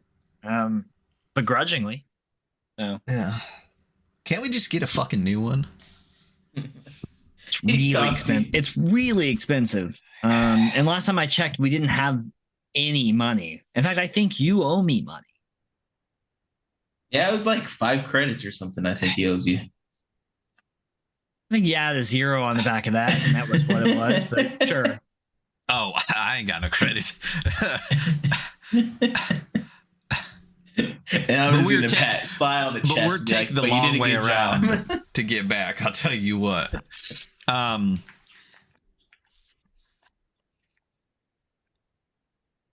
On that note, we're taking the long way back. We cut. The three of you walking down that alleyway that the carnage happened some short time ago. Hands in pockets whistling. Nothing happened here. Not us. Whoa, look at all these bodies. What happened? What is happening? Someone should call the authorities.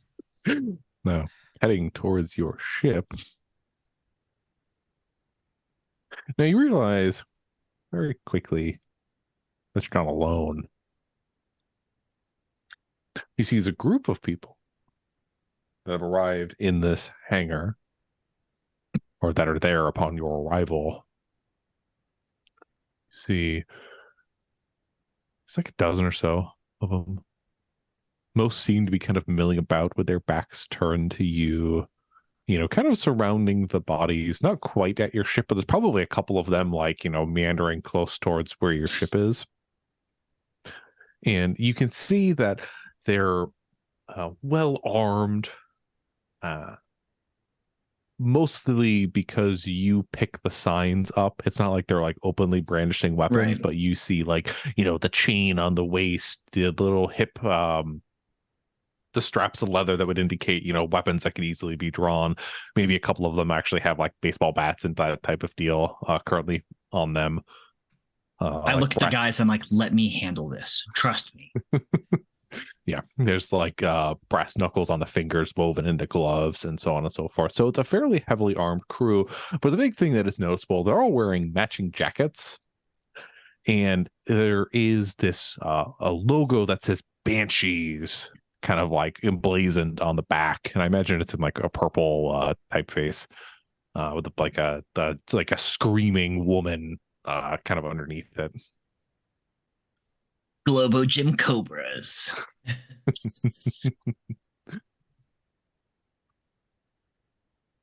Okay, so this group is milling about, and it's pretty obvious they're not trying to hide their presence by any means.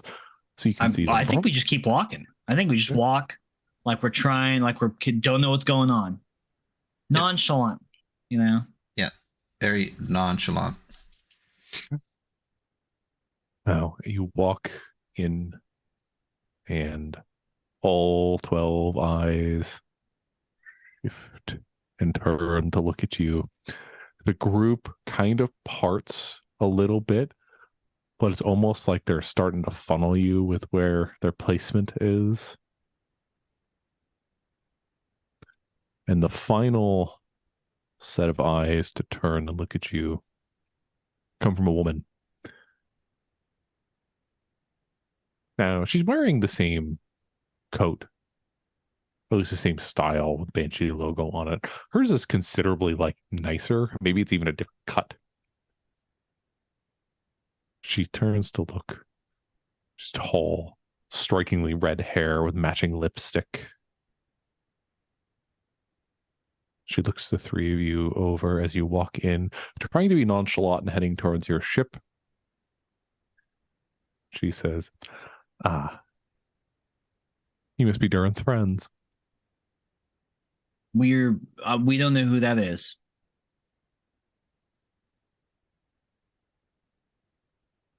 Any of you that speak up, or is that? He told us I think to I let just him looked handle it. confused. Yeah. And she's standing over his body. So he's down there. Oh shit! There's a body. Yeah, I'm Yeah, like, I listen. Hey, we saw these guys get in a tussle as we were leaving our ship, but it's none of our business, and we're just stopping for supplies. Yeah, we saw nothing. Not even your faces. And she looks down at the body, looks up at you.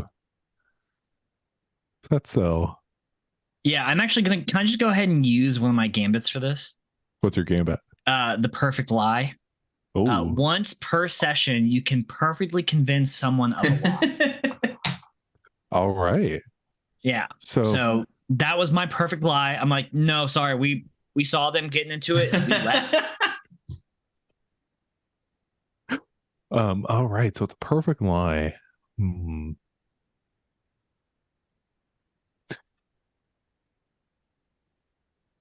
Yeah, that's right. I'm derailing you right now. No, I'm just thinking about her son. She goes, it's an awful pity. It's too bad you didn't see what happened.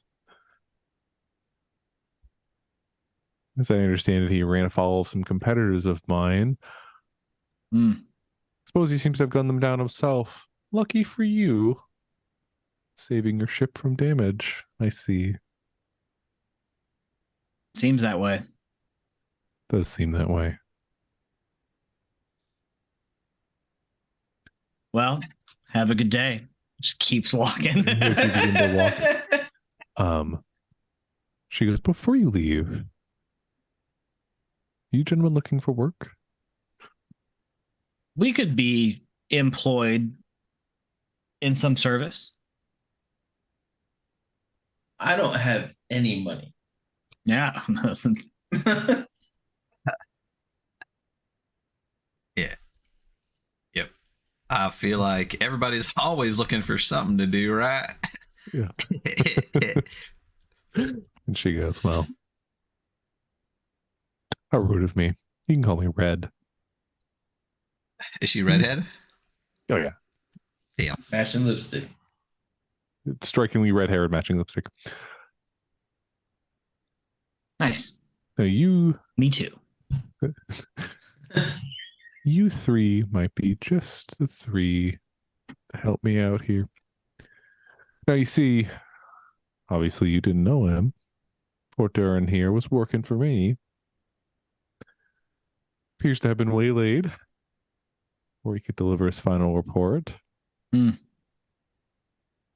don't know what he was coming here for then. She's like staring at you. Couldn't tell you. I could use someone to go track down his final report, deliver it to me. Be a nice finder's fee to go with it. What do you say? What kind of fee? Well, you see here, she kind of pulls out. It's like a data pad or a back pocket. I got me here. Set of fresh transit papers. Use them, fly right past that blockade into the inner system. Quite valuable at the moment, especially if you gentlemen are looking for more work in the future. Or you sell it yourself, turn for a handsome profit.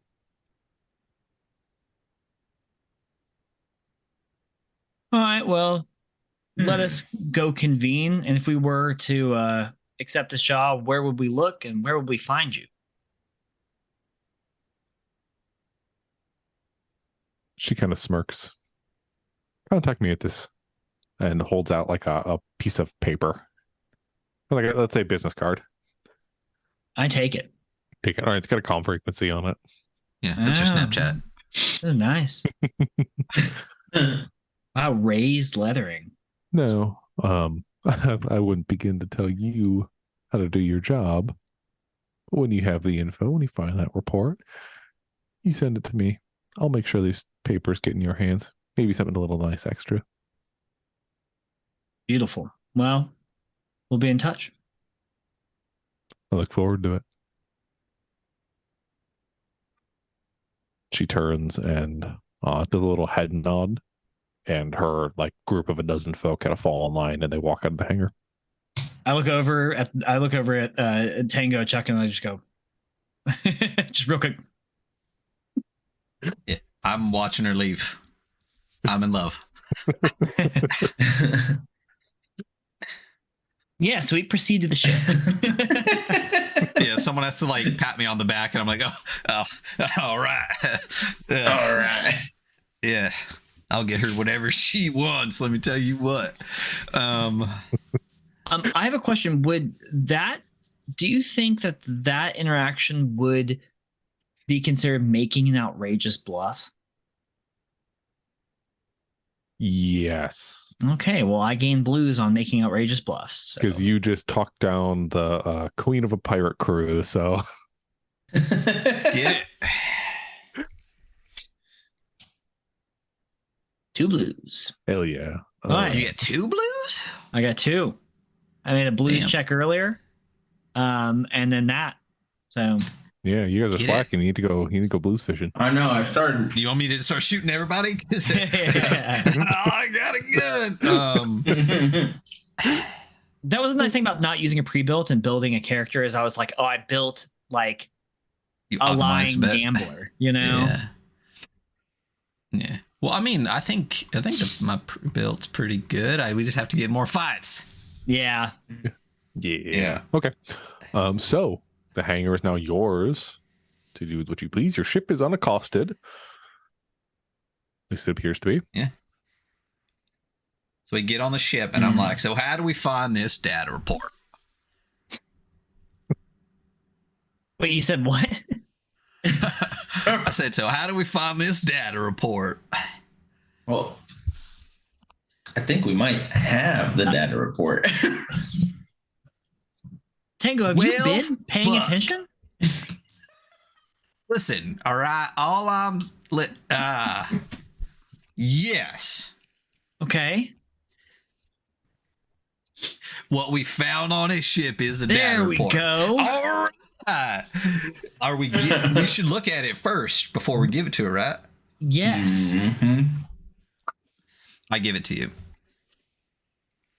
I like sit down at a little like table that has like a shitty monitor on it and and I slip the data thing in. You know, I'm like, okay, Reggie, can you tell me what's on here, please? All right. So coming out of the speakers of this monitor is like a digital sort of garbly voice. It's, what do you want?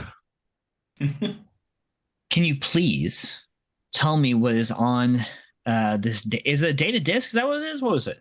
I said data tape. Yeah, this data tape. Yeah, it's like a cassette. It's perfect. You get this data cassette.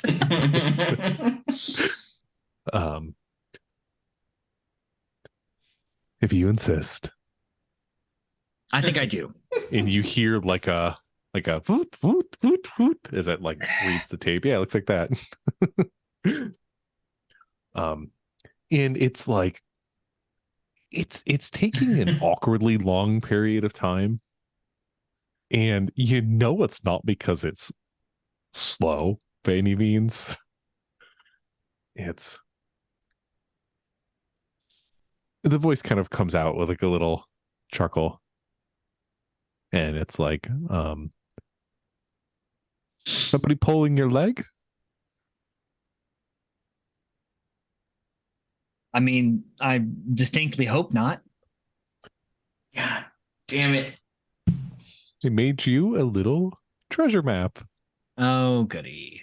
And it's like, bloop, it appears up on the screen. And Reginald is kind of like into this now, so he's not really being as much of an asshole as you were expecting, but he's looking at it and goes, just there isn't much data on this tape. In fact, there's almost none, with the exception of this little ditty. And it's like, he pulls up the screen, and it's like a vector graphic simple system on there, and it says it's very little. It's a set of coordinates.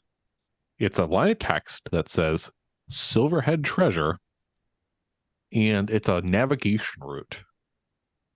And it looks like it kind of spirals out into there. It's a little meaningless, just showed up on the screen here, but the way that it's being presented by Reginald, it looks like a treasure map. Well,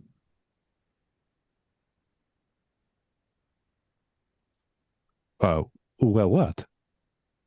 I look at my crewmates. I'm like, well, Do we have enough?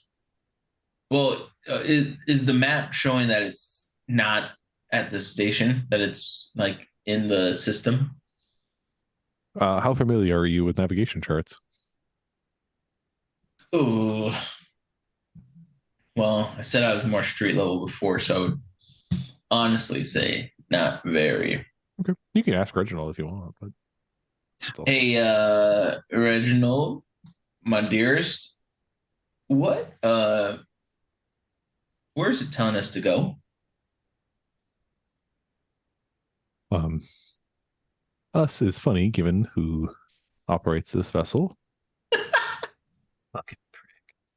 But So luckily for all of us involved, us, short distance away. Looks like, boop, boop, boop, boop, boop, boop, boop. And it's like he spits out a number. It's like a time sequence. It's like 45 minutes. And if you travel through this speed and direction, it appears that this set of coordinates is directly inside that asteroid field that orbits the center of this, the outer ring of the system. I believe the locals refer to it as the rack. I do have to inform you, if you wish to pursue this lead, my program does not allow me to operate within operational airspace, the space term for that, with known safety hazards. So if you're going to take us into that death trap of a asteroid field, you're going to have to do it manually. Oh, great. Does that mean you shut the fuck up for a little bit? No, sir. Right. Need a pilot. Now, do we have enough, because we're broke, you said, according to you, do we have enough like fuel and whatnot to get there and to another location to refuel or make money? Or is this something where we need to kind of go in and... Our current fuel reserves are lower than optimal, but you should have adequate amount to enter this and, in theory, make it back to some other third location to refuel. Or we can drift helplessly in space, waiting for some space rock to crush us into oblivion. Great. goody. Well, So- then, Here's my thought. You tell me if this is dumb or not. We keep this tape and ask Reginald here to make us a identical one, but that goes to a different location, and we give that to the pretty lady. oh, that's a actually really good idea, Tango. I'm shocked. Yeah. I was so ready for that to be a bad idea. That's a really good idea. That's Yeah. Oh, that badass. worries me. Yeah, because if we just leave, I feel like they'll follow us. Oh, they're But if we definitely give going to it- follow us. 100%, right? 100%. Yeah, absolutely. But if we make them go somewhere else more than 45 minutes away, maybe we can get a head start. I think. I love that idea. Yeah. So do we have like a data tape laying around that we can just wipe and have Reggie make a fake map? Yeah, I don't see why not. It's a fairly common piece of tech. Hey, Reggie, We can should- you make us a copy of this map, but put an X the farthest possible place away from the current one? Like map it out to a very difficult location? Can and will you please?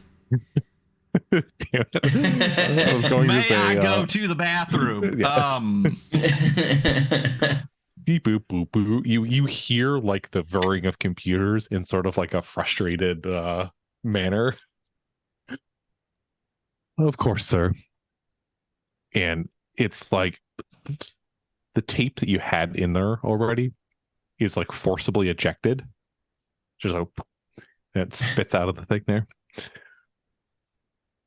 Okay. I find another one that looks very blank and or is very similar. Like it doesn't have like slides, triple X videos on it or anything. And I like stash that one. I slide that one in. Okay. And it's a quick woot, woot, woot. See, it's not much data, so it's easy enough to print it on. And a second, as the tape is like ejected from the system. Great. So I feel like we can't just go give it to her. There's probably someone watching us. I feel like what we have to do is just fake everything we already did. Like go back to the thing, like try to put in the code, like find a card or whatever, and then like just go chill on the ship for a little bit, banging shit around, and then come out and give her that, right? I feel like that's what we need to do. We can't just like walk out and hand it to her, right? Well, the other thing we can't really do is she didn't tell us where to look. She still is talking like we already know. Right. So that's, I'll bet you as soon as we leave the ship, she's going to have some sharks or whatever was waiting for us there. Who were the other ones? The sharks and the jets? Banshees. Oh, the banshees. That's what it was. So That's my bet is we'll be followed to the ship and someone will be waiting after it, and they might even, try to rough us up and take the tape. But, we got her numbers. should we?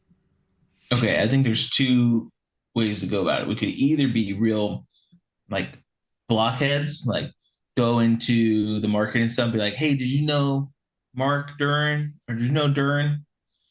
And then be like, "What the fuck are they doing?" Or we could go ask her again and be like, "We want to go look for this thing, but we have no idea where to look. There's more than 15 bays on this, station. Can you give us a starting point?" We know there's at least 15. There's definitely. So wait, we got a card, right, to call her? Yeah. Let's call him accept. We just call him accept the job and ask where we're going. To what? That's, Yeah. Sounds like a plan. You making the call, Sly?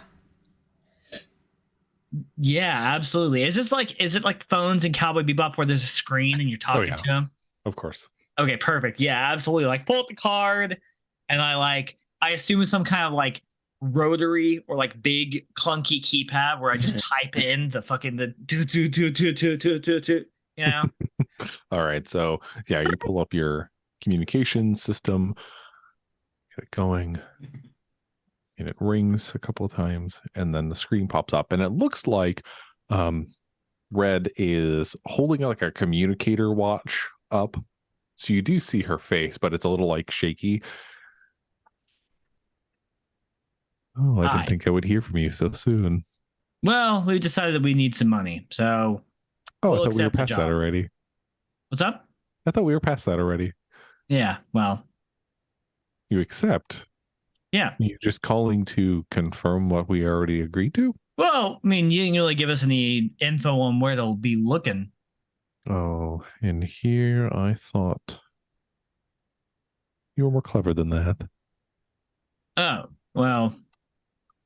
Think you overestimated us there, sweetheart. Well,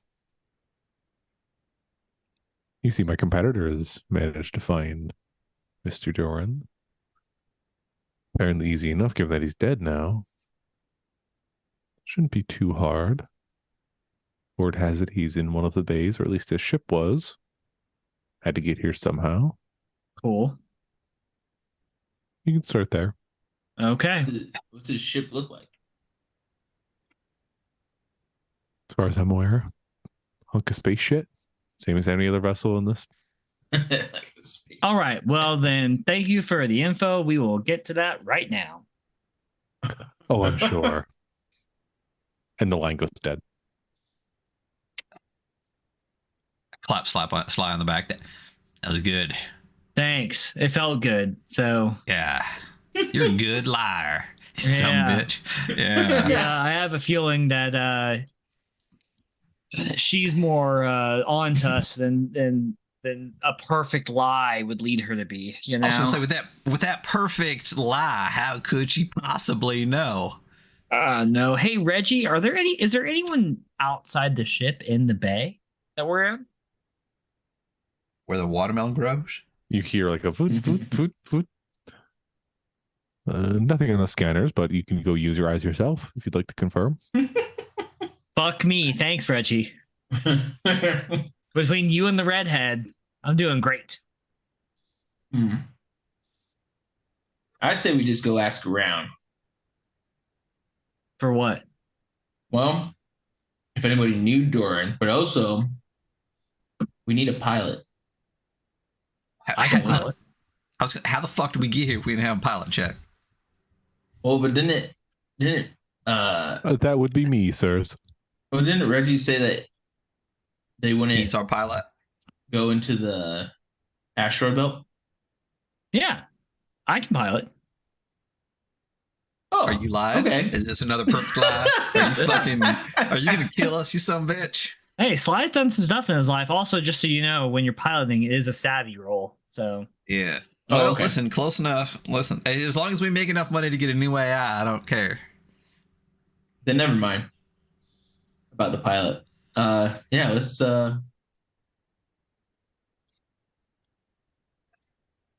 her what she Here. wants, I guess. Here's the thing. Sly, do you think people are gonna be following us and we gotta pretend to go find this again?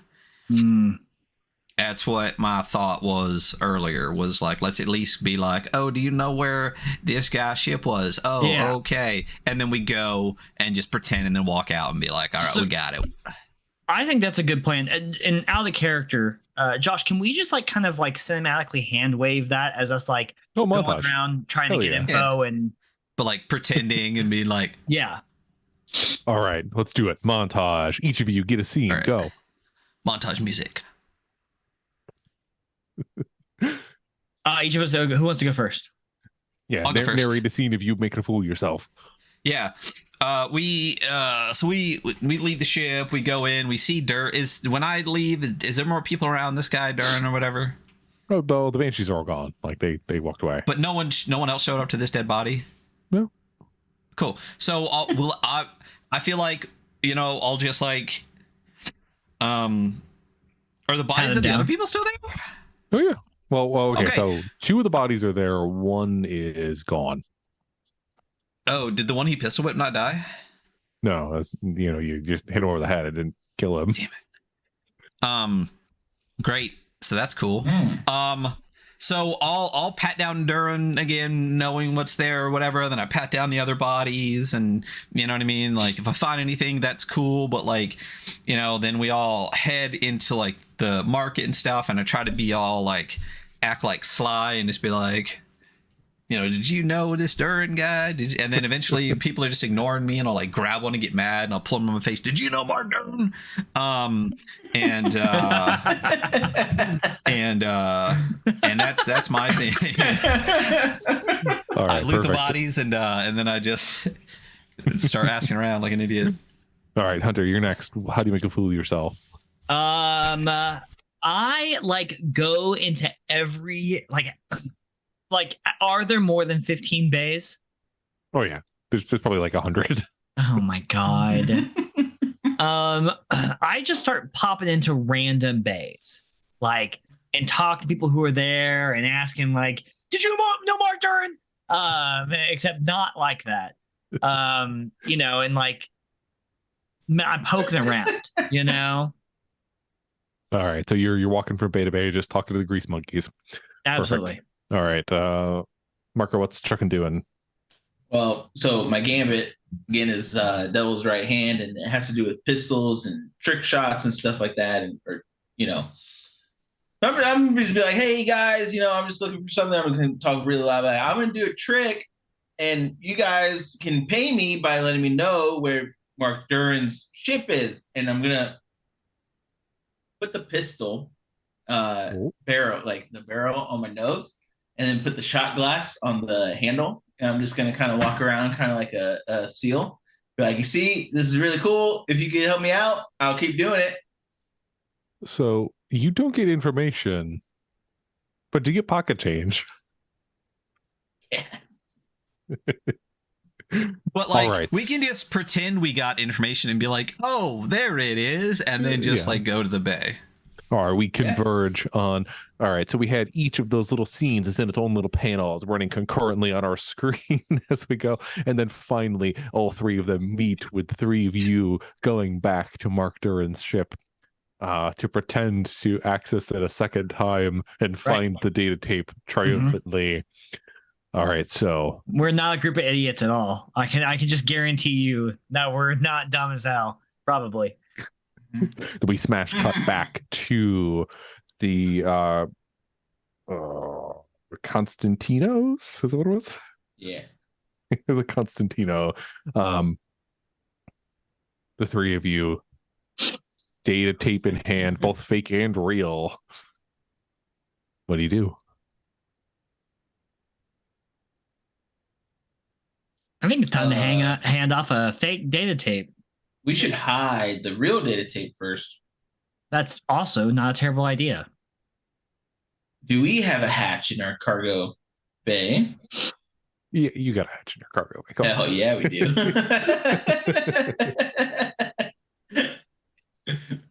I'm going to reach out for the tape and be like, let me put this away real quick. All right, so you quickly hide your shape in your secret hidden compartment that no one knows about but you. In the All right, ship, so how do you do Run your over tape? there. Okay, we're gonna call her up, Like, Okay. This time you get a full like normal screen. It's not just like the rush communicator. So, what do you have for me? I think we got what you're looking for. Oh, do tell. We have a data tape. Found it Okay. on a ship. Bay 15. Bay 15. Convenient. What's on this data tape?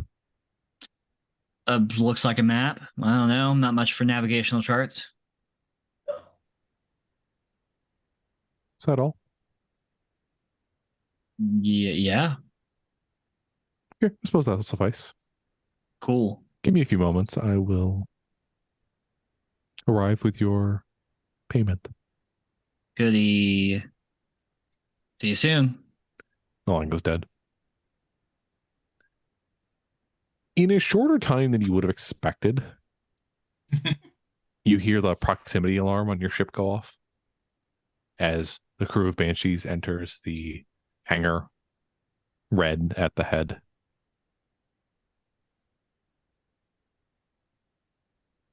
Do we have like this? a window? Do we have to open the whole door situation? Do we have like just like You're gonna roll down the window, hands out. we can't see outside of her. Do we have like a little robot that can like go out and just like do an exchange and like come back in? We can make believe whatever you want. How do you do it? There will be consequences to all actions. Yeah. I mean, if we're just doing a handoff, I can just go out and you guys cover me.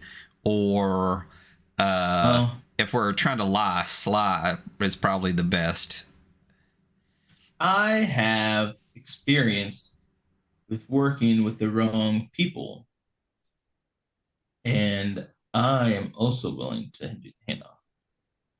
It's true. I do have gang tattoos. I think Tango should hand it off. Do it, Tango. You're the roughest of us. Yeah, I check my breath. Get myself situated. All right. Cover me. I know you got those trick shots. All right. Yep. I look at my pistol again and I smile nicely at it. All right. I'll strut out with the tape and like walk up to the banshees, but like tape in my jacket and just like, ma'am, people, Sir, do you have that data tape? yeah, we got it. We got it somewhere. You got those papers? And pretty quick on the draw. It's like a data pad with you can see the document on it. Mm-hmm. In good faith, she kind of like motions it towards you, handing it over. All right. And I'll take the dad. And did you say, as I reach for the cassette, did you say there was in anything like a special extra something if we did that for you, ma'am? How much did you make a roll for me? What am It's I going rolling? to be savvy. Fuck. But so that's still 3d6, right? 2d6, trying to hit an 8 or higher. Oh, 3 is always in the combat. Yeah. Now let me look at that. Let me look at. You're trying to deal charm damage to her. Well, I do have a gambit called Fighter, Not Lover, so I feel like, and I'm not intimidating her, so that's unfortunate. All right. Well, so savvy is nothing. Okay. Oh shit! I still rolled 3d6, so I don't know which one would be the winner. That's extraordinarily unfortunate. I rolled a 6 and a 1. So I think I'm one shy with 0 savvy. Ooh. Nice. Yeah. Now you can spend a heart to re-roll if everything exertion. was correctly. Oof, Yes. fuck yeah. Yeah. And wait. Oh, this isn't a blues check though. Never mind. Mm-hmm. I have a thing that lets me not spend heart when I exert, but for blues checks. Yeah. So I you can how do we get heart back? You got to heal basically. Okay. And healing's a whole like thing. If you want to do it, just let me know. But We'll do it on the ship. so you can spend heart equal to the amount of dice you wish to re-roll to spend exertion. Oh, so I can just spend 1 to re-roll one of them? Uh-huh. Well, fuck yeah, I'm doing that because I literally just need something higher than a 1. So I will reduce my heart by 1, and I will just re-roll one of these dice, and I literally just need to not roll a 1 again. You rolled a 1 again, huh? I did, in fact, roll another 1. How? You want to spend That's- another heart? I can just keep going and keep As going. far as I know, just a yeah, 1. you're exerting yourself. Like veins pop out of his neck as he's trying to flirt. Yeah. All right. Well, I hope I don't get a 5 because I'm down to 4 heart, guys. Ooh, I rolled a 5. I got a 6 and a 5. All right, so you're trying to charm her into sweetening the pot a little bit. Now she smiles. I think we can make an arrangement. I'll need that tape first. Well, absolutely, ma'am. And I tuck the data. I tuck the whatever she gave us. I don't care. So I'll figure it out. And I give her. I hand her the cassette tape. She takes the tape, pulls out another card, hands it over to you. So, I have another job for you. Guaranteed credits this time, and not just something you can turn for it. In the system, or on the third planet. How about real quick, just in case this matters, it does say, regardless of the outcome, the new results stand. You can never use exertion to re-roll the die you have already re-rolled. Then I don't know the system as well as I thought I did. I don't care. We're going. Yeah. All right. Next time. No retcon. All right. This is inconsequential anyway. So, third planet of the system is a station. At that station is a vessel. In that vessel is a bar. The vessel itself is called Expands Under Pressure. Meet me here at this time. I'll have another job for you. And what's on the card that she gave me? Oh, that's just the time? Yeah, it's like actual like coordinates to it and the location. It's the information details on it and a date and a time. It's like 2 weeks in the future. Gotcha. Yes, ma'am. I will be there. I'm counting on it. All right. Well, you have fun with that data tape. Take a peek. See what you're handing over. I think Sly might have looked at it because it said it's got like a map or something on it, but I don't know shit about navigation. I can't even fly one of these suckers. Yeah, it's an interesting tale. Chasing old legends and ghost stories. Perhaps for a different time, though. Yeah, I pretty much just chase a buck. Fair enough. Maybe a pretty redhead every now and then, too. Well, I'm sure. All right. Well, you have just a swell day, ma'am. She nods, turns to leave. I watch her go the whole way before I turn back to the ship. And I strut all the way back. Cool. So you started into the ship.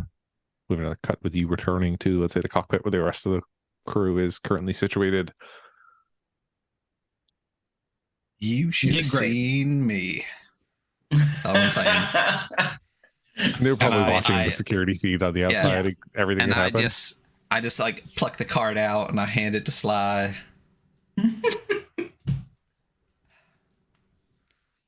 Yeah. Oh, and this too. Right. Whatever these papers are. These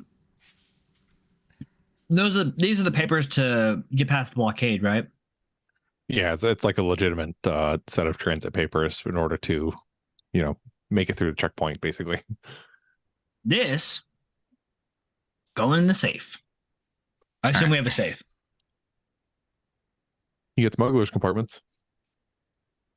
This is going in the smuggler compartment. Okay, so I think we're going to go ahead and launch towards the actual coordinates, and we're going to pay really close attention to whether or not we're being followed as we leave. Okay. Now, you blast off. Blast off. And we'll do a little jump cut. Paying attention to the coordinates, so you don't seem to be followed. But as soon as you enter the asteroid field, you got still a little ways away till you get to those coordinates. But those sensors kind of, it's not they become useless; it's they become overloaded with data. So Right. trying to track anything at this point is a little difficult. This is like non-realistic Star Wars type asteroid field deal where the asteroids are passing far closer together than they would in real life because this is drama. Wait, are you saying that asteroids don't pass within like 100 feet of each other? An asteroid field is I'm kidding. Oh, okay. I was gonna say it's like it's so vast, the space between the asteroids and the asteroid field, that it is not nearly what the name implies. Yeah, I mean, the asteroid field around to exit our galaxy would take like 30,000 years to cross. Yeah. So this is a tightly packed asteroid field. Right, totally. Like I said, it's called the rack. This is you kind of get this information as you go out and about, and maybe you know a little bit of it as well. There are several safe transit highways that cross through the rack. Those are what are being blockaded. And it's sort of like it's not so much a ring, more as like this field of rock just sort of encases the inner portions of the system, as gravity's kind of pulling it in there. Obviously more concentrated in sort of a ring due to how gravity works, but getting into the inner portions of the system is very difficult unless you're going along those established highway routes. You do have the transit papers if you want to do it, but this little blip on the map is not quite near those. But you have to enter the asteroid field in order to get that. And like I said, it kind of makes your sensors go a little haywire. So who's taking the helm? I think Sly said Old Savvy he was Sly. piloting. Now, the fun thing is, with ships in orbital blues, they behave a little bit differently than standard play, I suppose. When you are driving a ship, under the majority of circumstances, when a roll is needed, you are using the stats of the ship itself and not necessarily the person driving it. If you wish to use your stats in order to do something daring, let's say you're savvy to steer the ship, you have to spend exertion in order to do so. Otherwise, you use the stats of the ship. Now, we talk about the Konstantinos, the mobility of 2, systems of 1, and a body of 0.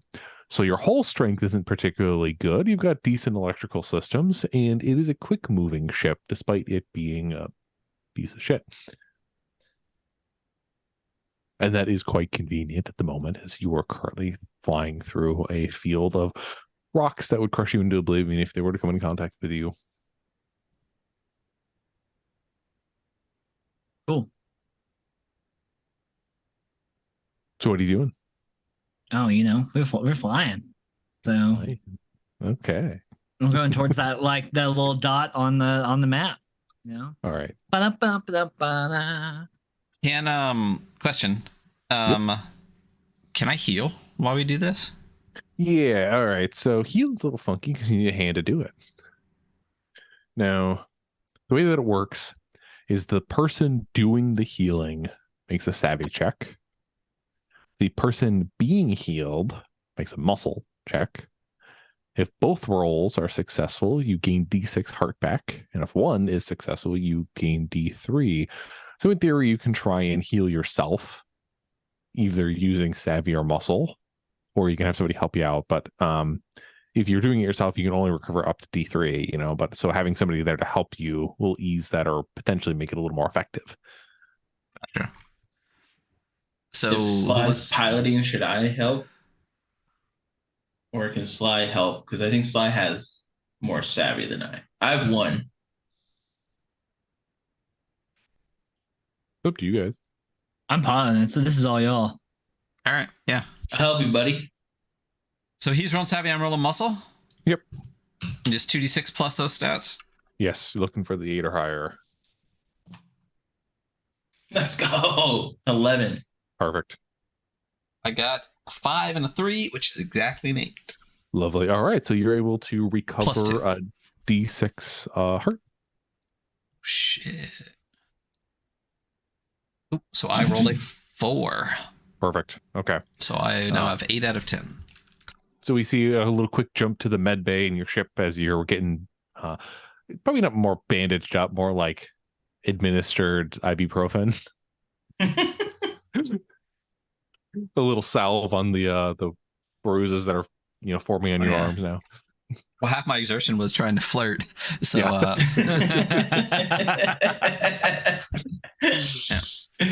Little soccer athlete massage in there. Yeah. Flapping some thighs and stuff. All right. Yep. So we're getting close to when I want to wrap up. So we'll move forward.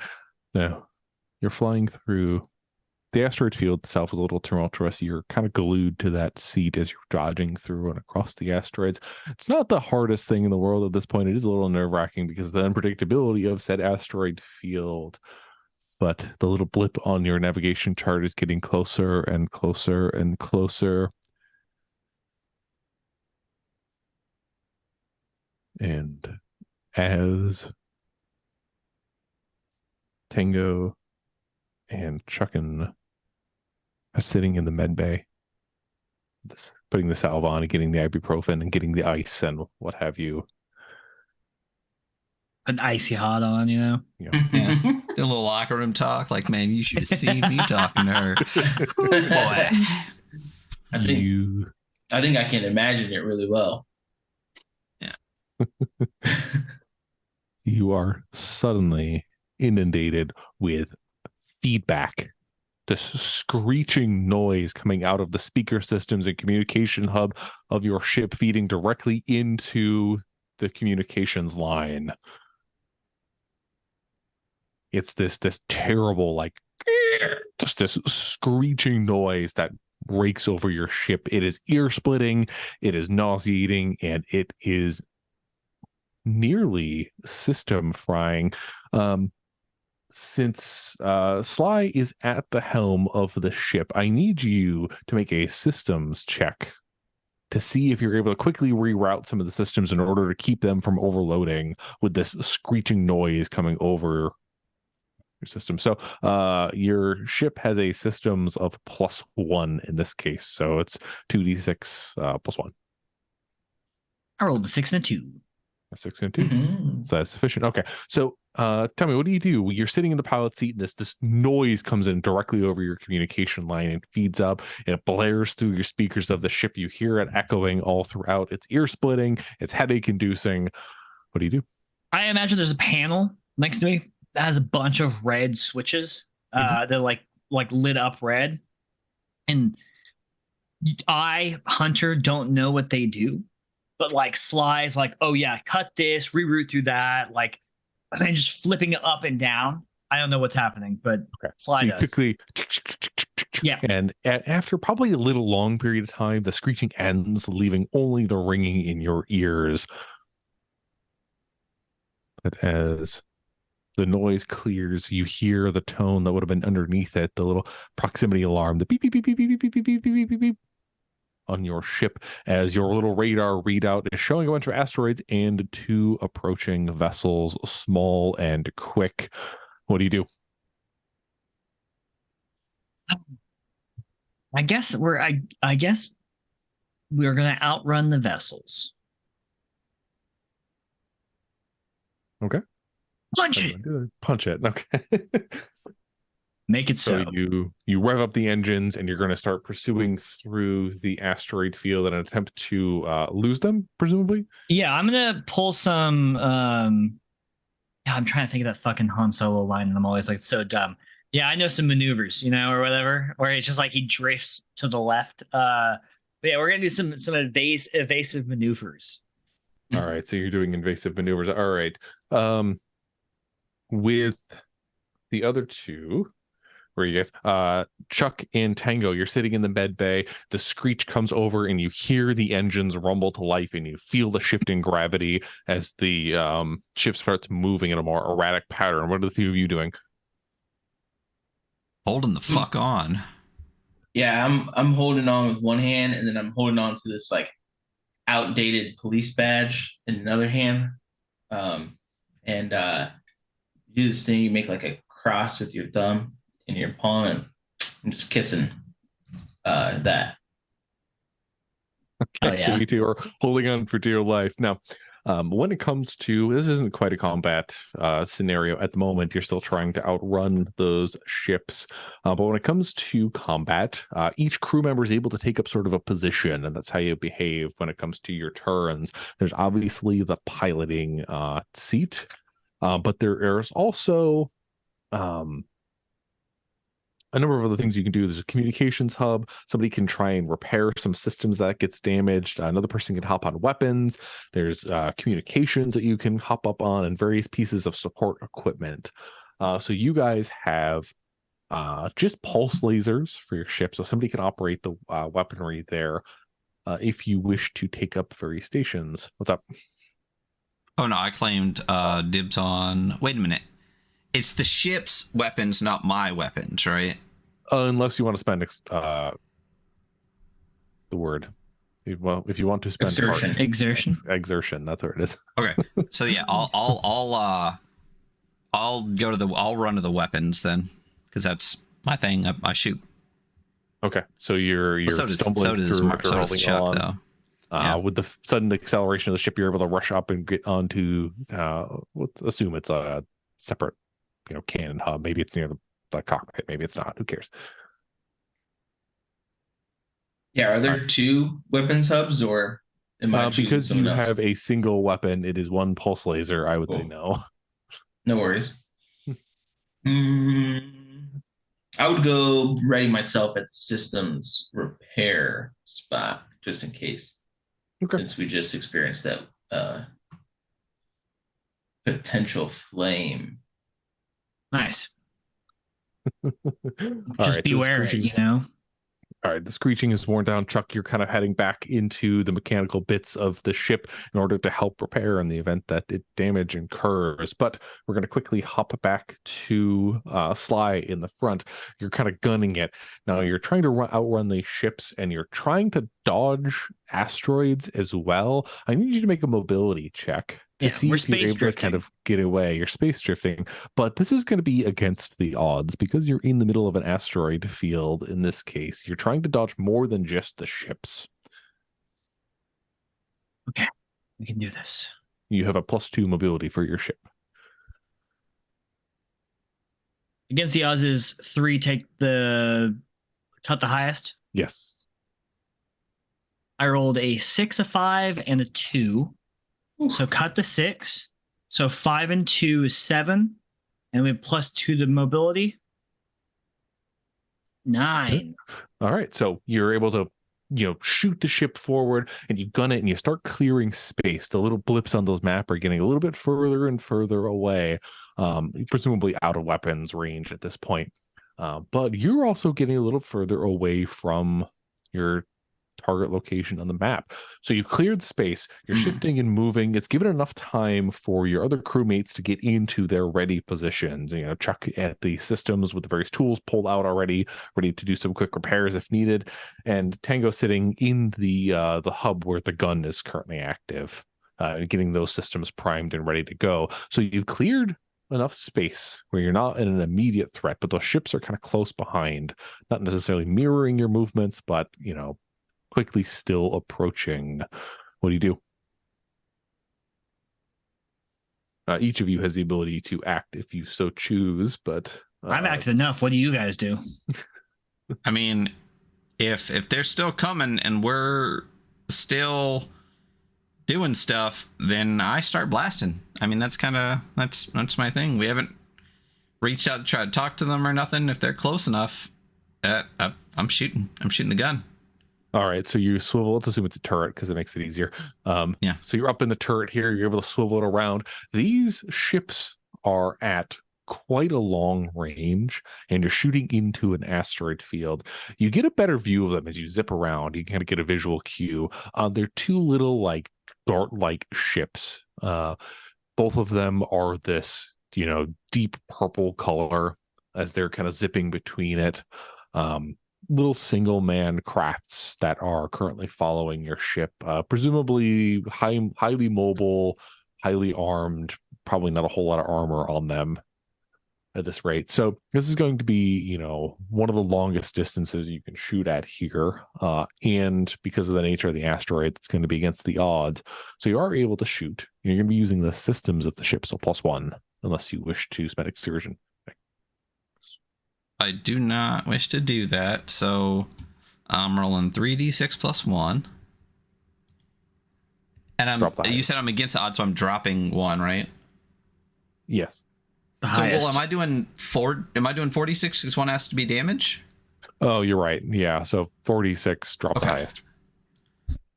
46 plus, no, not 66. 46 +1, drop the highest.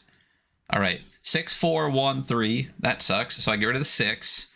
So I have the 4 and the 3, which is 7 +1 for systems. Ooh. No. Well, it doesn't matter. +1 for systems is 8 for 1 damage. Nice. Now, wait a minute. I can spend exertion here to re-roll that 1, right? Yeah. All right. Fuck it. So I drop a heart. Now, wait a minute. Let me see if I got any... Does Ryan gain a blues for reaching for a weapon before words, since we didn't try to contact the ships? And I feel like in this case, no, because you were being chased. That is very fair. Yeah. Okay, so let me drop a heart and then just literally roll anything more than a 1. A 3. Okay. A 3. So, okay. Wait a minute. So I had a 4. It's a 3 and a 3, so it doesn't make a difference. Yeah. So it's 3 damage. All right. So when you are attacking enemy vessels, what you're doing is you're directly targeting their stats. You need to exceed a certain damage threshold in order to even do so. So you fire off this weapon, and it arcs through and makes contact with one of these little dart-like ships. I need you to roll a d6 for me.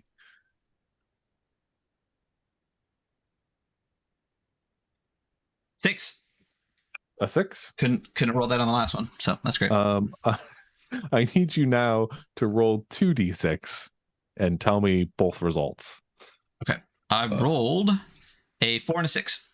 A 4 and a 6. Okay, just keep going. So a 6 is a roll twice, keep both results type of deal. So you need to roll another 2 d6s.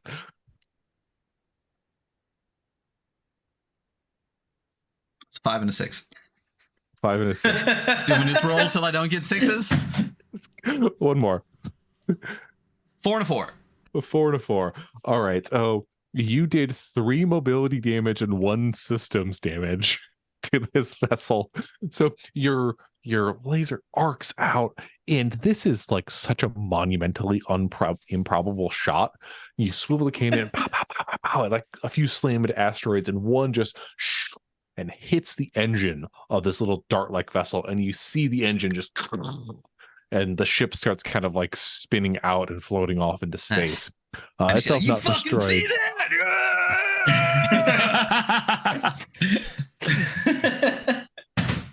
I can feel God in this Chili's. All right, so it's floating into space. The ship itself isn't quite destroyed, but it's basically dead in the water here. That does leave the other vessel. It is going to try and catch up to you guys now by dodging through the asteroid field in order to basically set itself up for an attack run. It is able to do so. As you see it, you're still trying to move and dodge and move around the asteroids, but this vessel kind of quickly starts spinning through. It's smaller. It is a little more mobile than your ship, even though your ship does have pretty good mobility. So it's able to kind of quickly start closing that distance once more and set itself up for an attack. With that in mind, what do you guys do?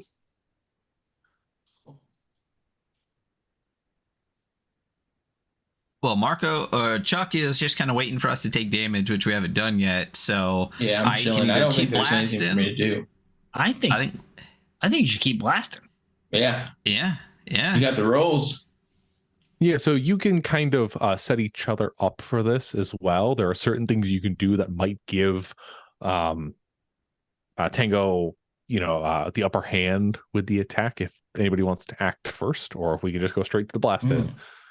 Yeah, can you do like a spin around to try to put me in a better position? That's what I was thinking. Or like Let's fucking do it. Chuckin could reroute some power to the weapons. Oh, I like that. Yeah. Let's so do that. what do you want to do? Let's presumably you can only get one of those successes. So how do you guys want to go about that? Well, if I'm able to, it might be better to, instead of using our movement, because if our movement can still move us out of far range from their weapons with our low body, maybe it's better. No, we're a throw hands household, so we don't move away from fights. We move towards them. All right, cool. Let's do it. I will just throw a roundhouse kick then, and then you do your maneuver. Wait, what? Okay. Wait, are you rerouting power to the weapons, or am I maneuvering? Because we can only do one thing.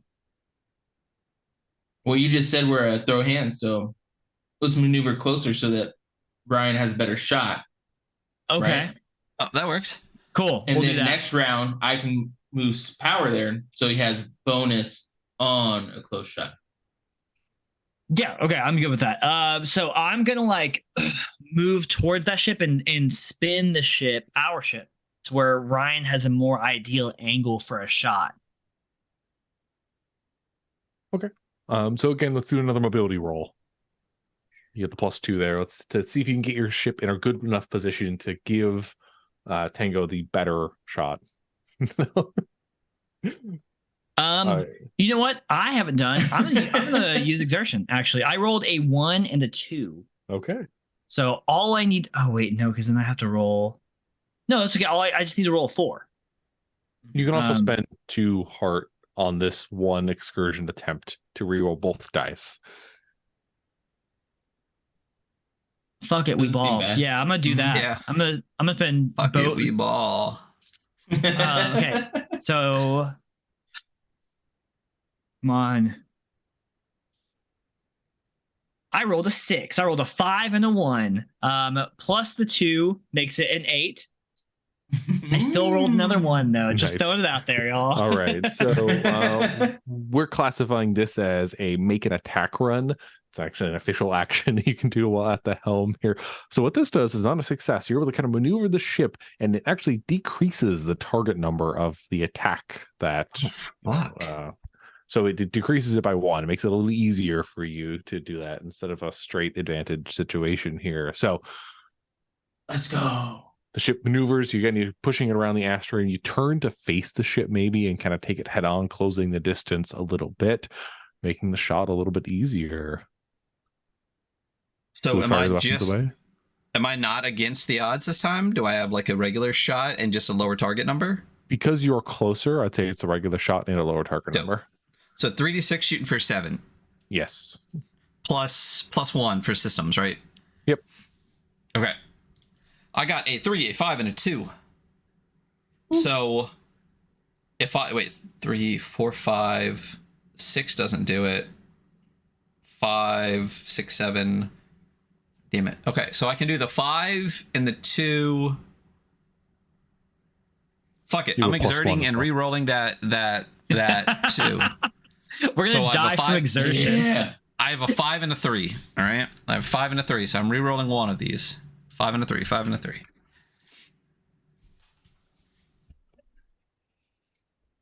I rolled the exact same number. I rolled a 2. So it's a 5, a 3, and a 2.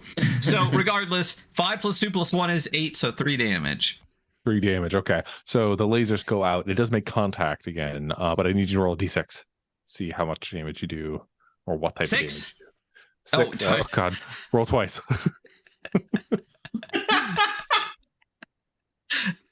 I hate this dice roller. We need to find a new website. Do you use the same dice roller I do, Hunter? The Roll-A-Die? I actually just started using Roll-A-Die today because I've been using Google's dice roller, but it keeps giving me 6 like over and over. It gives me 6s on Google Dice. So I rolled a 5 and a 3. A 5 and a 3. All right, that is 1 systems and 1 body. Like I said, this wasn't a heavily armed ship, so the laser goes out, it arcs through space and hits the body, pierces the hull, and you see the ship kind of careen out and, smack into an asteroid and blow up. nice. Yeah, that's right. We killed them. They're dead. Way to go, guys. Yeah. Fuck them. Yeah. Tailing us and shit. Okay. Yeah, Right, fuck so- 'em. So we now fly directly to the map point that we're supposed to be at. Hell yeah. All right. So your pursuers destroyed. One is floating dead in space. The other crashed into an asteroid as the hull of their ship was pierced with your laser beams. You're able to kind of quickly maneuver your way back through the asteroid field in order to find that X on the spot. Now, we're going to end the session here, but first, you head down. You find the treasure. Now, again, the importance of this treasure is a little lost on you. You haven't really been asking questions. Other than We the see fact Sense that- for us, actually. We see an X, we go to the X. That's how money works. See the Look, X. Mark died. All right. I don't know who he was. Now, what you find there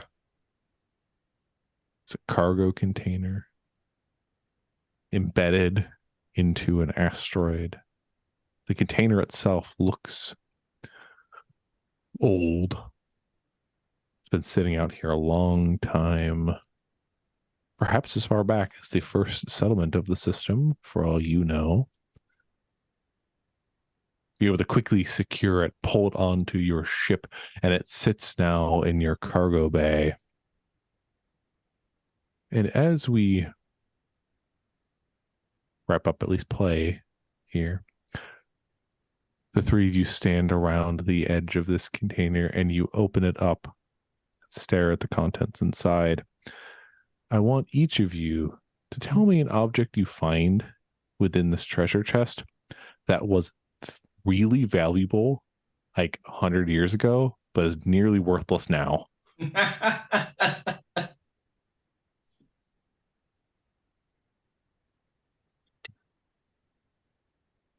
Yeah, I find a gigantic, like, leather and gold inlaid bound book. And I open it up and it says the Bible, you know?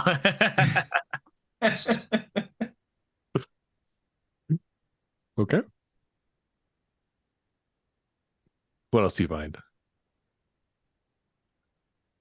I find it's like a stuffed animal, right? It's got a little tag on the ear.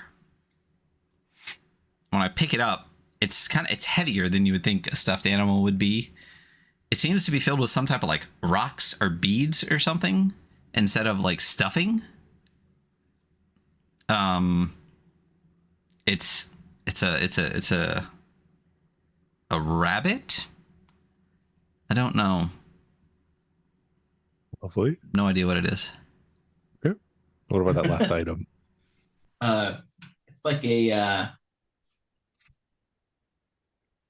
some sort of like light, but what might used to have been like strong armored like exosuit that'll like spring up and go around you, kind of like the Rhino in I think the Amazing Spider-Man movie. You know, has like all metal and stuff, but it's like super clunky and you're easily gunned down while in it now. but before it went hard. Yeah, it went hard. It was right next to the Bible, you know? Yeah. So you have found the legendary treasure of Sale Silverhead. Contains a Beanie Baby, a Bible, and an old exoskeleton long since obsolete. That is where we end this adventure. Dope. Great. Silent clapping. Nice. All right, this has been Orbital Blues, Legend of the Silverhead Treasure. I will note, I will reveal where I got this from. So I didn't write this adventure. I pulled it from a secret source of mine. And like I said, I've mashed it up with Orbital Blues, used the setting there, and pulled in various different elements to kind of make it feel a little more cohesive. And you can do the same thing here. Now, I got this from the West End Games Star Wars Instant Adventures book. This is from the 90s. This is fucking great. Like, this is one of my favorite books in RPGs in general. Especially if you're Orbital Blues stuff. The West End Games Star Wars line was running the Star Wars Expanded Universe before the Expanded Universe was really a thing. Like, they started in the 80s and was like the first solid piece of info since the movies themselves. So a lot of those early books and a lot of the adventures are just like smugglers and people being shit steering like the Empire. So if you're ever looking for Orbital Blues adventures and you don't want to run any of the modules, go take a look at those, because there's a decent handful that are really good and can easily fit into your Orbital Blues games. That's what's up. That was very cool. That was a very Orbital Blues adventure, especially down to the all of that effort to get nothing at the end, which is great. But a job in 2 weeks, which is fantastic. So yeah, with the pirate crew that you just blew up two of their ships from. that was the those are definitely different people. So yeah. It's fine. The color motifs and the screeching comms attack certainly. Oh, because it was a nice, banshee. yeah. See, my character wouldn't put that together, and apparently I'm as dumb as my character, so that was cool. So that was Orbital Blues, and this is SideQuest episode 4. Again, definitely go check out our review of Orbital Blues we did quite a while ago. Honestly, this is one of those things I should write down, and I didn't. But in the liner notes, you'll see our review of Orbital Blues. And as I said earlier, if you are watching this episode, the episode immediately prior to this one will be an interview with Zach Cox and Tim Slaney, two of the individuals responsible for Orbital Blues. The one not present is the artist Joshua Clark, who is fantastic. But definitely listen to that interview, and definitely go check out the Afterburn Kickstarter going on right now. It's reprinting almost everything from the original Kickstarter, plus a lot of new stuff, which again we talk about in the interview. So definitely listen to that. Go check out the Kickstarter. It's well past funded, but it's still got like 2 weeks left. So let's keep shooting those numbers up so we can get more cool shit. Yeah, more money for Orbital Blues means more Orbital Blues and more cool shit from Soul Muppet. So that is us. We are the Weekly Scrolled. Josh, where can people find all of your stuff and what is happening? So you can find physical stuff between Exalted Funeral and Space Penguin Inc. now, especially these nifty Liminal Horror t-shirts that at least two of us are wearing. TWS colors, baby. Yeah. We got a new module out. It's called The Bloom. It's not this type of science fiction. It's about a town in the southern Washington state. However, if you do want Orbital Blues things that I have done, I wrote a little adventure last year that is called Starfall. It's about a holiday within it's a fictional holiday within an Orbital Blues type setting. You can find that on my itch.io page, which is itch.io/unenthuser. It's unenthusiastic user, or trying to find Starfall with the search. But I think it's a little nifty little thing if you want a holiday adventure to run that's Orbital Blues themed. There we go. And then Marco, first time playing on our show, but has been on our show before. The fantastic creator from Spicy Tuna RPG. Where can people find your stuff, and what is coming out soon from Spicy Tuna? Yeah, like Ryan said, I run Spicy Tuna RPG.